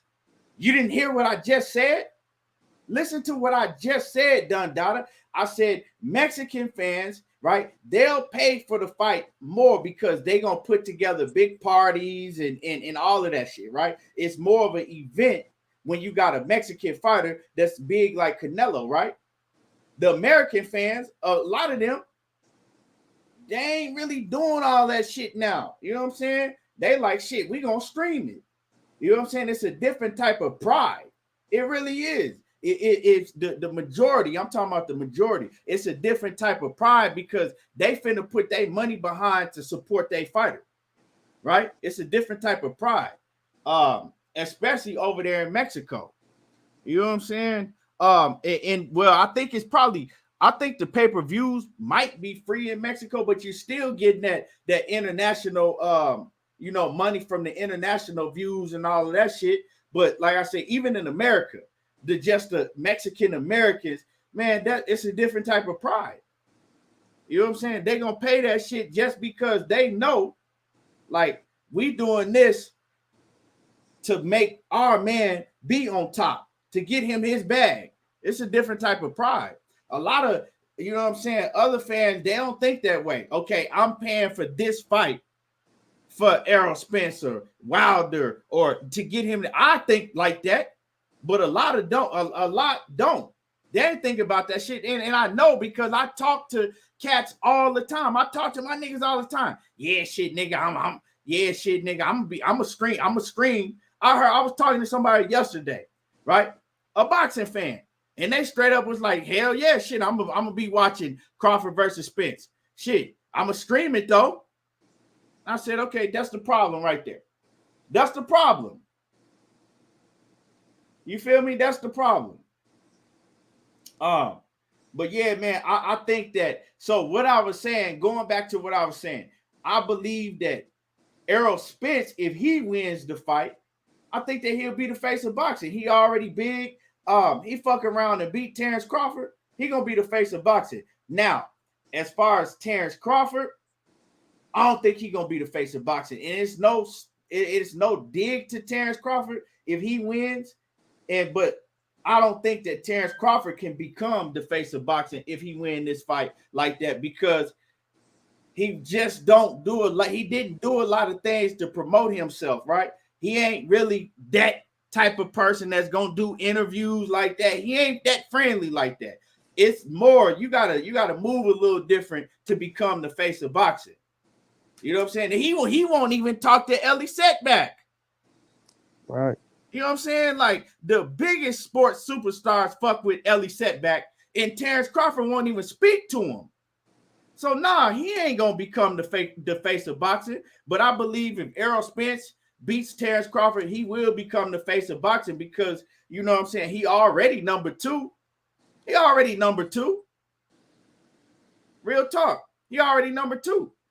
Anybody that know any little thing about boxing, they know who Errol Spence is. You know what I'm saying? The first thing they gonna say, oh man, I want to see him fight. What's that one dude? I want to see him fight Crawford. Who you think can win that fight? I'm asked that all the time. You know what I'm saying? But yeah, that's my belief, you know, because hey, yeah, Canelo got a whole country behind him, but I'm gonna say this, it's not just having a whole country behind you. It's about when you look at the sport of boxing in itself, right? And you see every motherfucker is lined up still to fight Canelo Alvarez. Still right now as we speak, even with him taking his second loss, everybody is still in that same fucking line. Nobody moved out of line, right? Nobody, every motherfucker still, oh, well, I still fight him next. I'll fight him next. You know what I'm saying? So they know if you fight Canelo, you know what to expect. You know it's going to be on that big-ass stage. You know it's a big-ass, arguably the biggest payday of your career. You feel me? EJ is headed into that position. That's my dog. I want him to be in that position, right? But I still can't take that position from Canelo right now, because even though he took that loss, this motherfucker still got motherfuckers lined up from the bottom to the top to fight him, right? I think once Errol Spence beats a Terrence Crawford in the biggest fight in boxing, I think that he gonna have that same thing. Everybody gonna be lined up to fight Errol Spence. Everybody gonna be, even if they don't believe they can win, right? Because now Errol Spence goes to a whole nother level, right?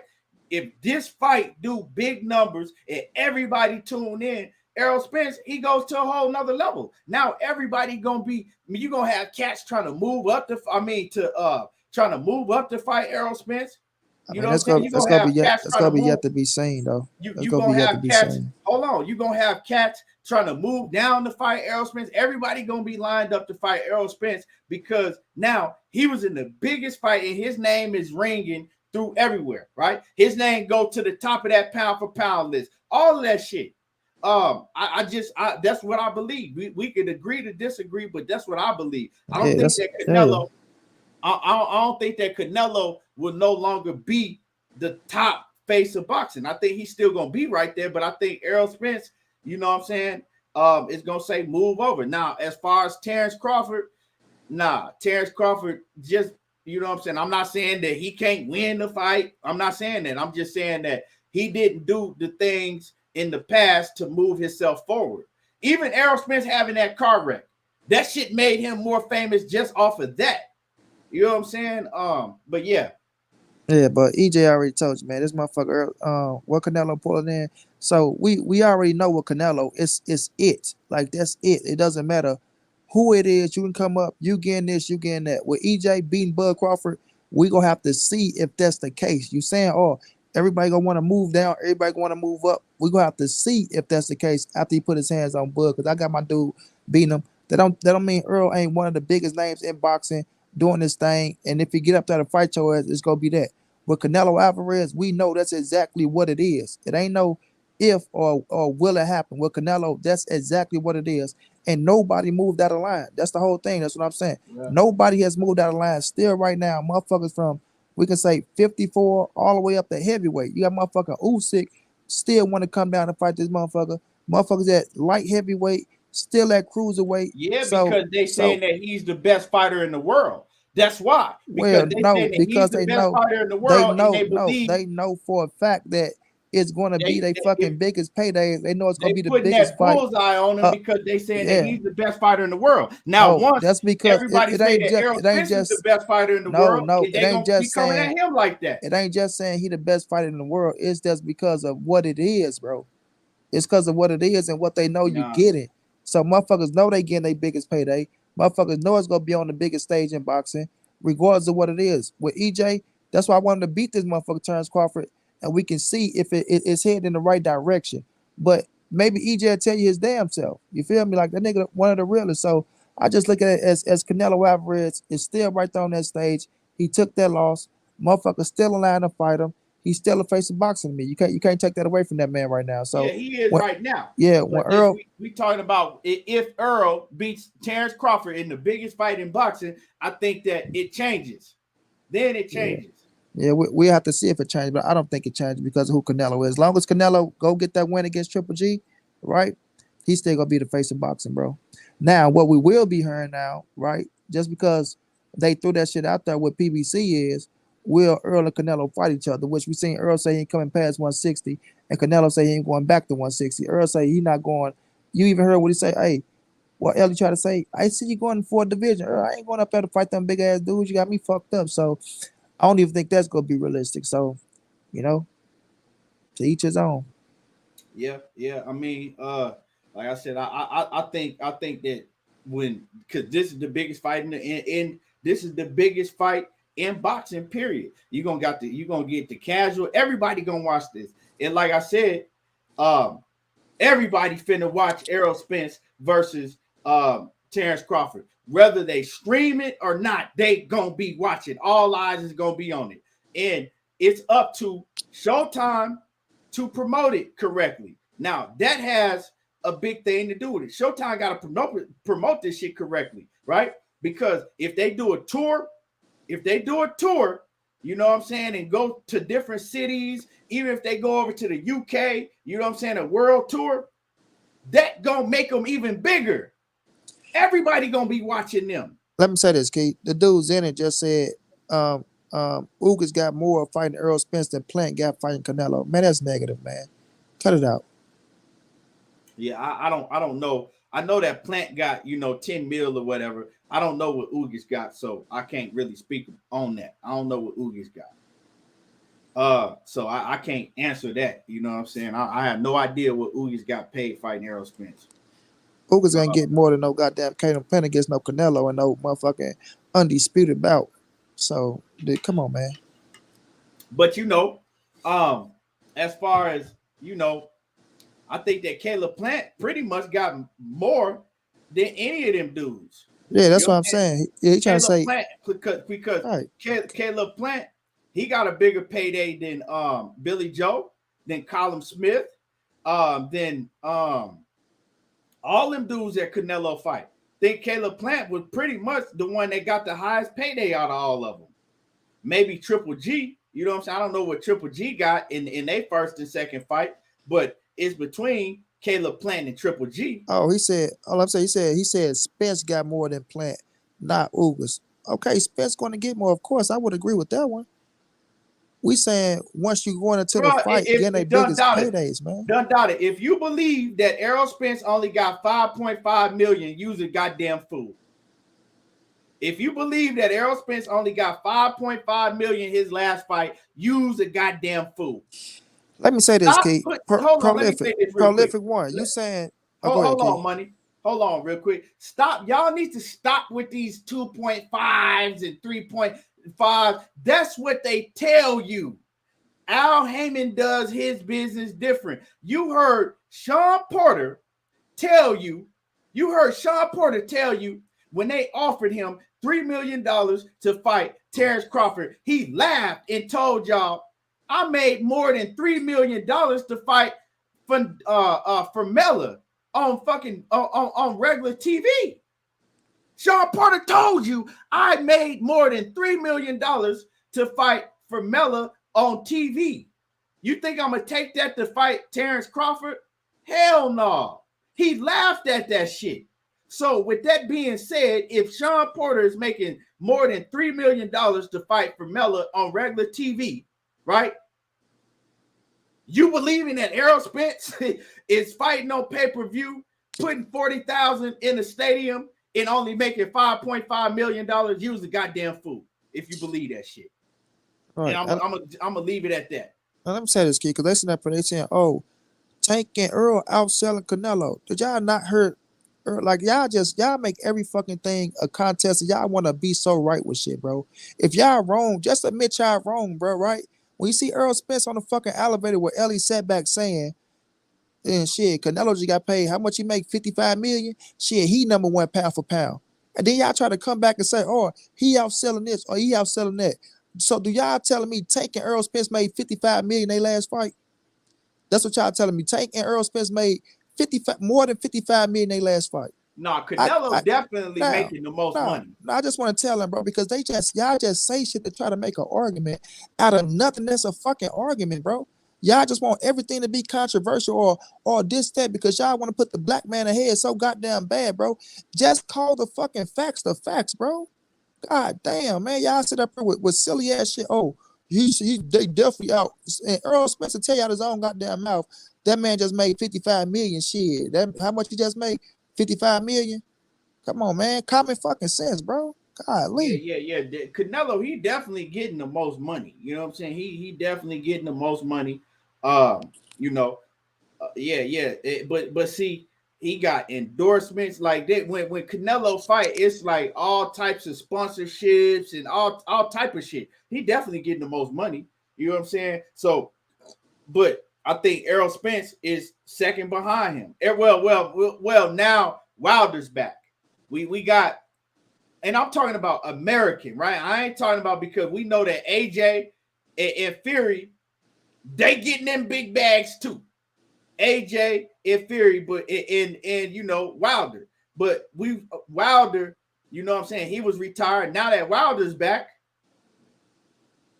none of them dudes as big as Wilder. I'm talking about American.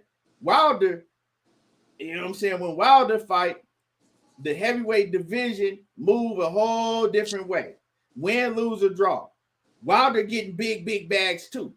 You know what I'm saying? He getting 30 mil, 35, 40 mil to fight. Wilder getting them big bags too. But, and everybody be tuned in. The pay-per-view numbers, like now we heard that Gervonta Tank Davis did just under, reportedly did just under 300,000. Anywhere 300,000 and up, like that show you like, okay, yeah, you hitting. Anywhere 300,000 and up, like you really pay-per-view star in today's times. I'm sick of these niggas always talking, man, they only did 300 things. That's big for today. When you got 15 million people, when you got the other 15 million people streaming this shit, I bet you if they cut off them streams, right, it all of a sudden you got no way to stream the fight. That 300,000 is gonna turn to 1.52 million easily. Let me see. See, when they still stuck on what Floyd and them was doing. Like Canelo pay-per-view numbers ain't even big like that no more. With Planet was, but the last one wasn't, and the one before that one it wasn't. But because people streaming, but you can't continue to go off these numbers from 8 years ago and shit. Times have changed. Things is different. Zenith in that super chat, what's happening with it? He says Danny Garcia said he's never made less than 2 million, even before he was a champion fighting on Spike TV. He says, I'm saying PBC fighters making much more than average fighters, so the Canelo payday gap isn't that big. Well, I'm not gonna say that Canelo payday gap ain't that big, but I'm gonna say that these niggas is a damn fool reading what they hear in articles. Oh man, he only made 2.5. Wilder only made 2.5 million. His like you motherfuckers is stupid. If they was only making that, do you think that Bob Arum and all these other promoters would have sued Al Heyman because they said that Al Heyman was paying the fighters too much money? Come on, man. Use common sense. But yeah. I think Errol Spence said he made almost 20 mil for the Mikey Garcia fight. But let y'all tell it, he made 3.5.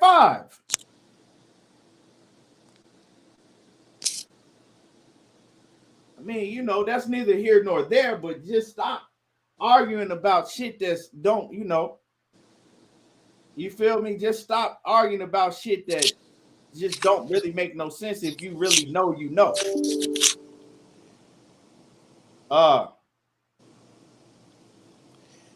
But yeah, Canelo, he making the most money in boxing.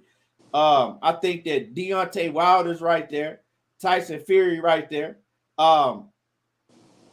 Anthony Joshua's right there. Some people, if you talking about all the boxing, some people will tell you that Anthony Joshua making the most money in all the boxing. And Anthony Joshua definitely ain't the face of boxing. He ain't the face because ain't nobody talking about Anthony Joshua like that no more. Like I said, to me, the face of boxing is much more than how much money you make. The face of boxing is when you tune in, who talking about you? Who talking about you the most? We know that when Canelo fight, everybody talking about Canelo. We know that when Errol Spence is fighting or not fighting, people still talking about Errol Spence like that. Who's talking about you the most? When you walk down the street and who knows who you are, that even if they don't watch boxing, But yeah, man. We got a lot of shit going on, man. Even this weekend, money. Got a lot. Yeah. Who you got on Tuesday? On Tuesday we got Donaire and Inouye. Who you got in that fight? And I fuck with Nonito. I fuck with Pro Bellum. I know he got with my dog Richard Schaefer, but I got the monster winning that one, bro. I think it's gonna be a hell of a fight again. You can never count Nonito out with him having the power that he got with that fucking hook of his. And he gave Inouye the toughest fucking fight of his career. That's the toughest fight Inouye ever been in his fucking career with Nonito Donaire. Donaire broke a lot of shit on Inouye in that fight. So, but he came out with the win. He fucked Donaire up too. Like I say, if it weren't for Errol Spence and Sean Porter, that would have been a fight of the year that year. And even if they would have won fight of the year, I wouldn't have been pissed off at it. So with Nonito still been on a win streak, it's gonna be a hell of a fight, bro. Hell of a fight. But it's just Inouye, man. I fuck with Inouye heavy. That's my dog. I think he a hell of a fighter. I think he top shotter. He belong on everybody pound for pound list. And I just feel like he gonna pull that bitch out in this one as well. You know what I'm saying? But like I said, you can never count my man out with that hard ass punch Nonito Donaire. A lot of people keep saying, he did. Nah, man, Nonito get in there. He put the fucking work in, and that motherfucker know how to fight. So when I look at it, I give Nonito a shot. I'm giving him a 30% chance, but I just think he gonna pull that bitch out, bro. That's a hell of a fight, Key. That fight gonna be fucking fireworks, bro. It lives up. It lives up to the hype of the first one. I think it lives up to the hype of the first one.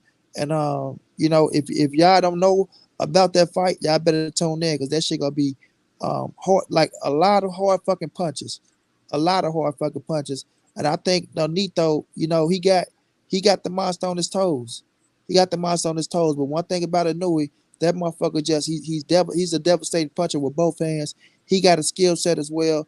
And that shit there, bro, it's just gonna be fucking fireworks. If Nonito is still the same Nonito, that shit is gonna be fireworks, bro. But I can't put Nonito as the winner of that fight. He got to show me he can take that one, but I damn sure give him a shot. But I got Inouye in that one. My man, knockout say it's knockout in the building. The Rob hella late. What's happening with it, knockout? Knockout said that damn fight is at 5 a.m. Central Standard Time. Damn, so that shit, if it's at 5 a.m. Central Standard, that shit at 3 a.m. where I'm at. Damn, man. I'm gonna have to get up and watch that shit, Money. I know your ass gonna be up, man. Call my phone, man. I ain't missing that fight for shit in the world, bro. Money, call my phone, man. Make sure I get up to watch that fight, please. Please, man, because I can't miss that. Yeah, man, that's gonna be a hell of a fight, man. That's gonna be a hell of a fight. We got Stephen Fulton and Daniel Ramon this weekend too. That's a hell of a fight. I think Stephen Fulton finna put on the show. I think he gonna pretty much just school Daniel Ramon. I don't think he's gonna stop him though. I don't know. A lot of people talking about stoppage. I see it going 12. I say going 12 as well, bro. I don't look at Cool Boy Steph having that knockout power like that. You feel me? He's a hell of a fighter where he can box his ass off, and he got a skill set, you know what I'm saying, in order to nullify a hard puncher. He know how to make that. He know how to make their ass, they shit work against him and shit like that. But Daniel Ramon is one of my favorite fighters. I like Daniel Ramon, bro. But Daniel Roman, however you want to say his name, but I think Cool Boy Steph is, like you say, on a different level right now, being a unified champion. I just think he go outwork him. He go outskill him, and he take that motherfucker probably 9-3, 8-4 around there. You know what I mean? But Daniel Roman, former world champion, I fuck with him heavy, bro. I fuck with him heavy. He got a skill set though. He can be in a fight now. He can be in a fight. Looking at the style that Cool Boy Steph fight, and motherfuckers get up there and get the banging and shit. Yeah, you know what I'm saying? Get the boxing and shit and using their skills, so Cool Boy Steph can't let him get a little too comfortable to where they try to make it a chess match and going back and forth and just go out there and do your thing though. But I do think Cool Boy just go outskill him, man. He go win that bitch on the points. Y'all don't see a knockout neither. Yeah. And a lot of people, right? Moving on to the Devin Haney and Kambosos, right? A lot of people Devin Haney fans, a lot of diehard Devin Haney fans are saying that they see Devin Haney stopping Kambosos late, stopping him late. Even Shakur Stevenson said that he sees Kambosos getting stopped late, right? And I'm looking at it, and a lot of people always, it's like the same picture that we see every Devin Haney fight, right? People putting pressure on Devin Haney. Oh man, Devin Haney gonna knock him out. We heard that for the Gamboa fight, right? Everybody, Devin Haney stopping Gamboa. He's stopping him, right? Then we heard it for the Jojo Diaz fight. They was all saying that he was gonna stop Jojo Diaz. Now, third time around, we hearing the same thing for Kambosos. And my thing is like, I don't look at Devin Haney as a knockout artist. He's not a knockout artist. He is a superb boxer. And I don't want Devin Haney to go in there thinking, you know, oh, I'm gonna go in there and knock his head off. I'm knocking him out. I'm stopping him. No, you got to go in there thinking I got to win every round and do that shit crisp. Now, with that being said, while Knockout Boxing 86 TV, World Combat, what's happening with it? I'll see you. While Knockout Boxing is in the building, Knockout, he predicts that Devin Haney will win the fight 8 rounds to 4, or I think he said 8-4 or 7-5. 8-4, 7-5, right? So he says that he on his scorecard, Devin Haney will get 8 rounds or 7 rounds, right?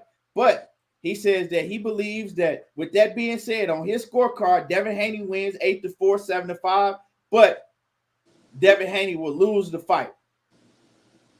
So he said on his scorecard, he'll have Devin Haney winning, but he don't believe that'll be enough for Devin Haney to get the decision, and he will lose the fight in a close decision. Now, I told Knockout, I said, man, I could see that happening, but I think that Devin Haney knows that. And Devin Haney knows that he has to dominate every round in this fight. He got to win these rounds, and he got to win round. You got to go every round, right? And you got to win by a large margin, right? You go one round by round. Don't look at the next round and say, okay, I'm up. I'm going to take this round off. You can't take no rounds off. Every round is a new round, right? A whole new fight. Every round is a new fight, and you got to look at it as, okay, I got to win every round. I got to win every minute of every round. Every minute of every round. I can't come out strong and, you know what I'm saying, fight good in the beginning, in the middle, and then let George Kambosos get some shit off, you know, at the end. Because that shit that George Kambosos get off at the end, that's good enough for him to win the round. And I think now that Bill Haney is going to be there, Devin Haney going to have so much adrenaline and so much more motivation. He going to be so happy that his pops is there. I think that's going to help his performance. I really think it's going to help his performance, because boxing is a large, huge part of boxing is mental. I think it's going to help his performance. So, man, how you see this fight going? Man, I got Devin winning this fight, bro. You know, my thing sometimes with people, if you gonna pick somebody to win the fight, pick them to win the fight, bro. Like the conspiracies and all that shit, where people be feeling like, oh, he can't do it, or they go do this to him, they go do that. Man, just look at the fight as a regular fight.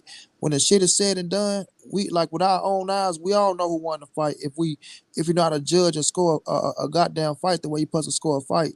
So, you know, when people be saying, oh, well, we seen what happened with Manny Pacquiao and Jeff Horn, when you go back and watch the fight, Manny Pacquiao let Jeff Horn be in the fight. You can't say it was a robbery. It was a close fight. I even got my prediction up. I thought Manny Pacquiao won the fight myself, but it was a close fucking fight, and it went that way. Now, if it's a fight to what we're saying, somebody went up 7-5, right? You know, there's room for it to be a draw, or it's room for the other person to win the fight by 1 point. If it's that type of fight where it's close like that, and they happen to get a fight to George Kambosos, I'm not gonna be pissed off at it. Now, I really feel like Devin going over there and he gonna win them rounds clearly. You know what I'm saying? I feel like Devin gonna be on fire early. Devin always start hot. I feel like he gonna be on fire early to where he can't slow down after the 7 or 8 rounds. But if it's a fight to where you see somebody it's like, goddamn, that round was close. You know what I'm saying? Like, fuck, that was a close round. And the judges so happen to get that shit to George Kambosos because he is the fucking champion, the unified champion. I won't be pissed off at it. You know what I'm saying? So I feel like Devin gonna go out there. He gonna clearly outbox this man. It's gonna be a for sure win, and where you can't even discredit the shit. You know what I'm saying? You can't discredit the shit. So I look at it as it in that format, and I think Devin win this shit 8-4 on the cards. I feel like once Devin get heated up after like 3 rounds, like you say, Key, I don't see a knockout, but I do see him landing some hard ass shots. I do see George Kambosos making mistakes and Devin making his ass pay, bro. You know what I mean? So I do see him landing some hard ass shots, but I don't know if he hit him with some shit that can just knock his ass out. Could he? Yes, it's possible he can wear his ass down, make him miss, make him pay, break him down, see what George Kambosos got in the second half of the fight, just like I'm be saying what do Devin got in the second half of the fight. Because like I say, we known Devin to see, we ain't gonna say we know him to see, but we seen him slow down after 7-8 rounds to where he's sitting down a little bit more and exchanging with your ass, you know, in the middle. And I think Devin more physically stronger than George Kambosos too. Even though George Kambosos is a little older, I think Devin body is a bigger frame, and I think he's more physically stronger than where he can tie his ass up to where people saying he got fast hands combination. Man, tie his ass up, get back on your bicycle, make his ass miss, make his ass pay. So I can see Devin winning this bitch 8-4, even 9-3. You know what I'm saying? 8-4, even 9-3. I think he gonna win them rounds clearly to where a motherfucker can't say, oh man, he lost that or lost this. A lot of people looking at it as if, oh, he going over to Australia and the judges are Australian judges. No, they got judges picked from all over the world. I don't think you're gonna have no fucking 3 or 4 Australian judges sitting down there. So all I say is let the fight play out. Shit, we here now. Tomorrow's the fight. And I think Dev going there and do his thing. And I think Dev get this by unanimous decision, right? And you know, you put respect on Devin name. But if it's a close fight and we see that George Kambosos was in those fights and a certain round was close and the judges was to swing it towards George Kambosos' way, then I'm gonna give his ass the credit and say he won that motherfucker with no, even if I gave Devin that round, if it was a close round that could have went George Kambosos' way and the judges gave it to him, then I can't really be pissed off and say, oh man, we knew that shit was gonna happen. It was a robbery, it was this, it was that. Now I'm gonna say, okay, it could have went his way. He got that bitch and he got it. But me, kid, I just feel like Devin gonna go in there and outclass the man. I feel like go in there, outclass the man, go be on this shit, and Devin bring that shit back home 8-4, bro. Yeah, see, and I mean, I agree with you, but then I disagree with you. I think that 8-4 ain't gonna be enough to win Devin Haney this fight. I really don't. If it's 8-4, he gonna lose the fight. I think that if I'm Bill Haney, if I'm Yoel Judah, if I'm in Devin Haney corner, every round Devin Haney come back and sit down, I'm letting him know, hey, these judges ain't it. You know, I'm putting that in his head. I need you to win every second of every round. You're not gonna take no moments off. I don't want you to let him get shit off. Because, like I said, man, you know, I hear you, money. You saying you just gotta have faith in the judges, but when you are in Australia, right? We see the shit that go on in the UK. It even happened in America, right? But when you are in Australia, when you got a whole country behind this man, right? When has there ever been an Australian undisputed champion of the world? Never. So that pride with Australia having an undisputed champion of the world, that pride is on a whole different level. That ain't like America having an undisputed champion of the world. We done been there. We done done that plenty of times, right? Australia, for those people, that's a whole different ball game. You feel me? And then with that being said, yeah, you can say, okay, such and such picked the judges and everything. But the crowd, a lot of times we see the crowd have an effect on the judges. They like, shit, we still over here. We still in Australia. We still in this stadium.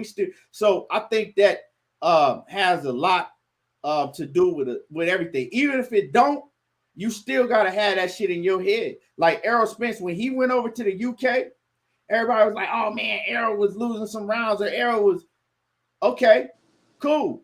Errol went over there to knock out, to stop Jeff Horn. He didn't go over there to beat Jeff Horn on the scorecards because he didn't feel that he was going to get a fair decision, right, on the scorecards. So he fought like he fought against Jeff Horn, right? Straight motherfucker, I'm coming to demolish you mode. I'm going to take some licks. But at the end, who going to be standing? He fought like that because he knew he wasn't going to be able to win on the scorecards, or he felt that way, right? He had that in the back of his head. I don't want this shit to go to the judges. Now with Devin Haney, he's not that same fighter that Errol Spence is. He a different style fighter. But at the end of the day, you feel me? He needs to come with that same mentality but saying I need to outbox him and I need to dominate him every round. Every round. Yeah, I was talking about the Kell Brook fight. Errol Spence and Kell Brook. Didn't I say Kell Brook? Did I say something else? Money? No, you said Kell Brook. Okay, yeah.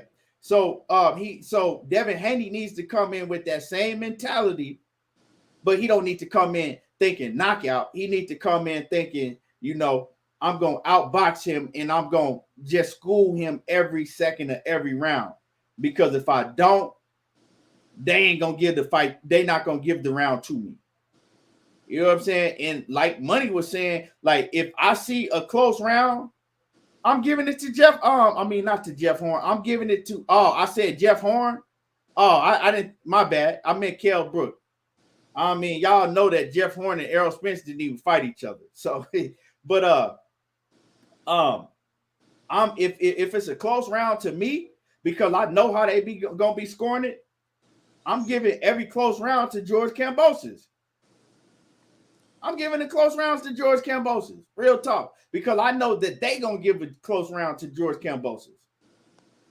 So he needs to dominate. He needs to dominate every round. And I don't think 7-5 or 8-4 fight is gonna give him the victory, because if Kambosos is good enough to win 4 or 5 rounds in that fight, well, that means he's good enough to make some of these other rounds close. If I'm good enough to win 4 or 5 rounds in the fight, well, I'm good enough to make some of these other rounds that I don't win close. So I don't think that's gonna get the job done. So from what you saying, Money, you and Knockout are saying the same exact things as far as how y'all gonna score the fight, how the scores are gonna be. But then you saying, that you got faith in the judges, that they still gonna give Devin Haney the victory, and Knockout saying that he don't got faith in the judges that they gonna give Devin Haney the victory with that score. So he got Devin Haney losing, but you got Devin Haney winning with that scorecard, and I don't think that's gonna be good enough. But we gonna see. Well, yeah, I'm just saying that's the thought process of everybody. Every time you get a fight, they go somewhere else. Everybody saying this, that, and the third, as if the judges are Australian judges. You feel me? If Devin Haney going over there doing his job, like I say, the crowd gonna be the crowd. But how I think Devin gonna win in rounds, me myself, right? I don't know about nobody else, but me myself, how I think Devin gonna win around. I think he gonna silence the crowd around that motherfucker, and I think it ain't gonna be no question that you got to get Devin Haney around, because how he's going out there and how he's gonna look in around. So when I say 8-4, I mean a dominance 8-4. I don't mean an 8-4 to where I'm talking about rounds or closer things of that nature. So I do think it's gonna be enough. You gonna win that bitch 8-4, and you gonna have the new undisputed lightweight world champion Devin Adrien Haney, and he get ready to do it again on this motherfucking ass. Yeah, man. I can't wait though, man. I can't wait, because the intensity damn sure gonna be high. And who is it? Because I think the atmosphere, fear, and the intensity early on in the fight is gonna affect one of these fighters. Who is gonna be? Who is it gonna be? George Kambosos? You know what I'm saying? Is it gonna affect him early on in the fight, right? Knowing that everybody in the stadium got all eyes on him to bring this belt, you know what I'm saying, to keep the belt right there in Australia, right? Because he fighting for pride. You know what I'm saying? All them people looking at him to win. Or is it going to be Devin Haney that is going to affect, being overseas, going through everything that he didn't have to go through, and you got 60,000 people booing the fuck out of you? That's going to be another key factor. Who is it going to affect early? Now, I think, once you get into, the mid rounds, I think all that shit going to shake off. But I believe that it's going to affect one of these fighters early on, because ain't none one of these fighters been in a fight nowhere near the magnitude of this fight. You can't simulate this shit, right? You could think about it. You can't simulate it. You heard what Caleb Plant said. He was keeping it real. Caleb Plant told you, he said, man, You can't prepare yourself for a fight of that man. He said you think you can until you step out and you see all of them fans, and you know it's a different level. It's a different level. So you know what you got to say to that? I don't know. We will see when, like, for us jitters and shit. I feel like both of them as professionals and shit like that. Like I say, Devin been waiting for this moment. I don't think the fans and none of that shit go fuck with him. I just think he just ready to go out there and show up and show out. You know what I'm saying? I feel like the same with George Kambosos. But if I had to say, if the pressure was on somebody now, trust me, both of them feeling a little pressure now. You know what I'm saying? It's a big ass fight of this magnitude. Like you said, they never been here, but I don't think it's gonna be the fans that have them getting a little nervous and shit like that. I just think the moment and they know what's at stake to where neither one ain't gonna really want to make a mistake like that or fuck up. But I just feel like if it was any pressure, I feel like not Jeff Horn, George Kambosos, See, now you on the Jeff Horn shit. yeah, him running his mouth and, you know, saying this and saying that, like, you know, these are my people at home and shit, knowing if I lose, he's gonna feel like he gonna let his country down. So I feel like he gonna have a little bit more pressure on him, you know, with all the fans being there looking forward to him going in there and being victorious, you know what I'm saying? But I feel like they're both, you know, go in there and do their thing. But I just feel like they're gonna have tunnel vision, bro. Knowing this is moment. Like I say, knowing this is moment. Him saying Shakur Stevenson, Earl Spence, you know, them boys going out there doing their thing, getting their money, putting on, becoming unified champions and shit. You know, this the opportunity he's been waiting on, bro. He been trying to get the big fights with Lomachenkos and motherfucking Ted Fimos and Ryan Garcias. And now this is his moment. You know, this is his moment. I don't think shit go put no fear in him. I don't think the fans go give him no jitterbugs and shit like that, especially with Bill coming over there too. You know what I'm saying? Then you got Joe Crowd over there, closest compadres and the people that you fuck with. Yeah, I just think Devin on it, bro. I really do, Key. I really feel like Devin is on it, bro. I really feel like he going in there understanding the game plan, understanding what he got to do, and I feel like he bringing them belts home, bro. I really don't think this dude can fuck with him. Like I say, I give George Kambosos his respect. He made me respect him with the Teofimo Lopez win, but I seen the fight that Teofimo fought. They gave him the opportunities for him to do what he did. You know what I'm saying? And Devin not finna give him that opportunity. Devin not finna go in there and just stand in the middle of the ring with you because you said I'm a snitch, I'm a rat. Or Devin ain't going through no wife problems. Or Devin ain't smoking no fucking hookahs and things of that nature. You know what I'm saying? Devin on a whole different level. You know what I'm saying? For us mental-wise going into that fight. You know, and that skill set that he got, that he finna go in there with the in and out shit, you know, that's gonna get George Kambosos' dad's problems, bro. He can't find nobody to imitate that shit for real. Especially not in live moment, really going at it with smaller gloves on. You know, so I just feel like, you know, they both might have a little jitters because of the you know, what's at stake. But I don't think the crowd could affect neither one in no shape, form, or fashion. But I do think Devin go silence that fucking crowd, bro. I really do. Yeah, I agree. I agree with everything you said, but I also think that Kambosos, you know what I'm saying? I think that it might affect him more so because he's the one that's been doing all the talking and he's the one that has to perform for his country. You feel me? Yeah. He got to perform. I think it's going to affect him early on more so than Devin, and I think that it's going to help Bill Haney showing up at the last minute. That's going to help Devin put him in, you know what I'm saying? Devin going to have tunnel vision. He's going to be on a whole nother level now that Bill Haney, you know what I'm saying, is showing up at the last minute. You feel me? So I think it's going to affect George Kambosos early on in the fight. And I agree with what you said. Like, Devin ain't finna go in there and fight him like Teofimo fought him. Devin don't have all the issues that Teofimo was going through. You feel me? So, yeah, man. George Kambosos, man, he got his whole country on his back. Like, but also people got to stop comparing Devin Haney fighting in Tijuana. You know what I'm saying? This ain't the same. This ain't the same shit. You know what I'm saying?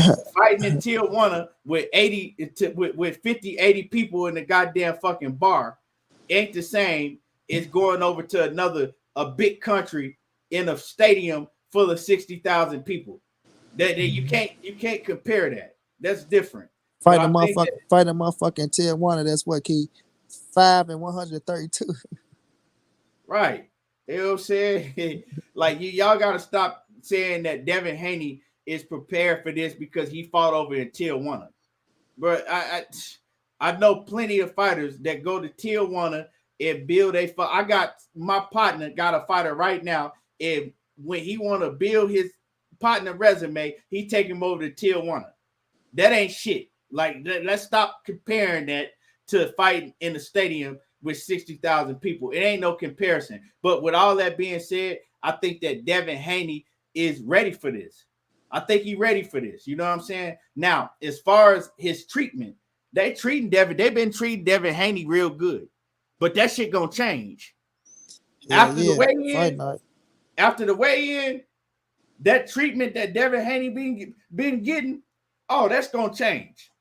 You know what I'm saying? That's gonna change. Devin gonna have to, and he gonna have to watch everything. He gonna have to watch the food he eating. You know what I'm saying? Everything. He might have people outside of where he's staying at. You know what I'm saying? All type of shit.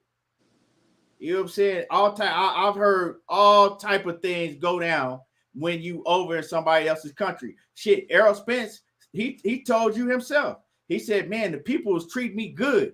He said, closer to fight night, all that shit changed. He said that shit went from they did a whole 360 how they was treating me. Remember when Errol was talking about that money? Hell yeah, that's where I got it from. Shit. They got that once it's fight night, it's wartime. You feel me? Every motherfucker now treat the enemy all right. Okay, get him their food, get him this, get him that. Now when it's time to get on and it's time to go to war for the country. Hell yeah, boy, if it be born, if it have a whole different type of crowd going against your ass. The alcohol gonna be in their system. George Kambosos gonna be in the building. Shit, ain't nobody feel like no turncoat. Shit. Right. I think the weigh-in is tomorrow around like 3 Central time. The weigh-in for Kambosos and Haney is tomorrow. It's a little later than the rest of these weigh-ins. Oh yeah, David Morrell fight this weekend, and he ain't really fighting nobody that's known like that. But one thing I did notice is David Morrell weighed in 2 pounds under the weight. He weighed in at 166 today, and he, so that's good. So it's so much shit going on. It's hard to keep up with, but man, hell of a fight week, bro. Hell of a fight week. Yeah, great fight week, man. I can't wait. But yeah. So yeah, man, Devin Haney gonna have to tread. He gonna have to watch everything he do. You know what I'm saying? From today on, basically. From today on. Like I said, they might fuck with him all night if they find out where he's staying at. You know what I'm saying? Before the weigh-in, he gonna have to make sure that he on weight. He gonna have to make sure that he don't have to go and go to no sauna or run extra miles to make weight. He gonna have to be, because it's different when you fighting overseas. I've heard some crazy stories, right? They treat you good leading up to a couple, days before the fight, and then that treatment that shit make a whole 360 turnaround. But yeah, Joe Jack said Morrell weighed 166. He on Benavidez's neck. I mean, hey, I don't know. You might fuck around and get some shit that you don't really want at this stage in your career. That shit could be great or it could be real bad. Because Benavidez, he sure ain't the one to play with. Nah, weigh-in is tomorrow. Oh, it's tonight? Wait, is it tonight, Mike? Yeah, it's gonna be tonight for us, but it's gonna be, we like 20-something hours behind them. So for us, it's gonna be night, but it's gonna be the next day for them. Like it's Saturday over there. It's Friday here, it's Saturday there. You see what I'm saying? Oh, so okay. Yeah. What time is it tonight? Shit, I don't know. It's gonna be probably around. Okay. Ultimate Fight Club. What's happening with it, Junior? Yeah. Yeah, but we like 20-something hours behind. Yeah. Yeah, that's crazy. So Yeah, Devin Haney got to watch everything he do, because they finna be on his helmet. Trust me. And George Kambosos he didn't pay people off to do shit. He didn't, because he not confident in himself anyway. So George Kambosos finna get every upper hand he can. More so than he has leading up to the fight. But yeah, man, y'all hit the like button. Y'all smash on the like button. Great show. Another great show. I appreciate everybody that came through the building, man. Money, man. Let us know what you got going on. Oh man. Yeah, you can turn it off. Man, shouts out to everybody. Now I'm supposed to be doing this little interview with this cat tonight, so I don't know if I'm gonna do a live show. I'll probably still come back and do a live show though. But shouts out to everybody, man, for coming through, showing love, rocking out. We still working behind the scenes, man, on big time interviews, fam. We still working on, fixing this room up to change the the outlook, and I'm gonna end up changing my showtime too. So I think I'm gonna end up changing my showtime to 6 o'clock. I think I'm gonna start going on at 6 now, starting my shows at 6 because I forgot Key Myers had summer school, right? I'm sitting up here, I'm like, oh yeah, I'm done. Man, she sent them damn little things through. I'm like, oh my fucking God, bro. I straight forgot I signed up for the goddamn summer school. Thought I didn't sign up for summer school this time, but nonetheless, we're gonna have everything put in order, man. We're working on a room to get a better setup, things of that nature. Working on big interviews behind the scenes. We just go come at 100, man. We just go come at 100. So shouts out to everybody. Keep supporting my brother. Everything boxing. You feel me? I'm appreciating all the love y'all showing. Keep showing that love. You feel me? And we just gonna keep turning up, man. Yeah, I know we will be showing the fight tomorrow. If y'all need somewhere to watch the fight, Monty the Writer on Instagram. Monty the Writer, THE Writer, WRITER. On Instagram. Y'all know we show every fight every week, so we're gonna be starting off early tomorrow, but we showing all the fights, man. Come through, show love, fam. Yeah, so make sure that y'all go sub to Money if y'all ain't already subbed, and tune in. He got big things coming for y'all. And Ultimate Fight Club said it's tonight. So I think that's what I saw. When I saw the 5 p.m., right? I was just assuming that's tomorrow. Well, it's fine. That's what it is. Damn, right. Fight Club. Good shit. So it'll be 8 p.m. Eastern so 7 p.m. Central. Yeah, so it'll be 8 p.m. Eastern, 7 p.m. Central, and it's gonna be 6 p.m. Pacific. It'll be 5 p.m. my time. Well, Pacific, and it's 2 hours behind. No, 3 from three from the East Coast. So it'll be 5 my time. So that's about an hour from now my time. Oh yeah, you're right. I'm tripping. Can you show it right? Because it's 7 Central. Yeah, 7 Central.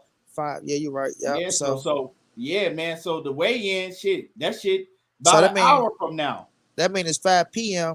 over in Australia right now. Then. Yeah. So that's what it is, Key.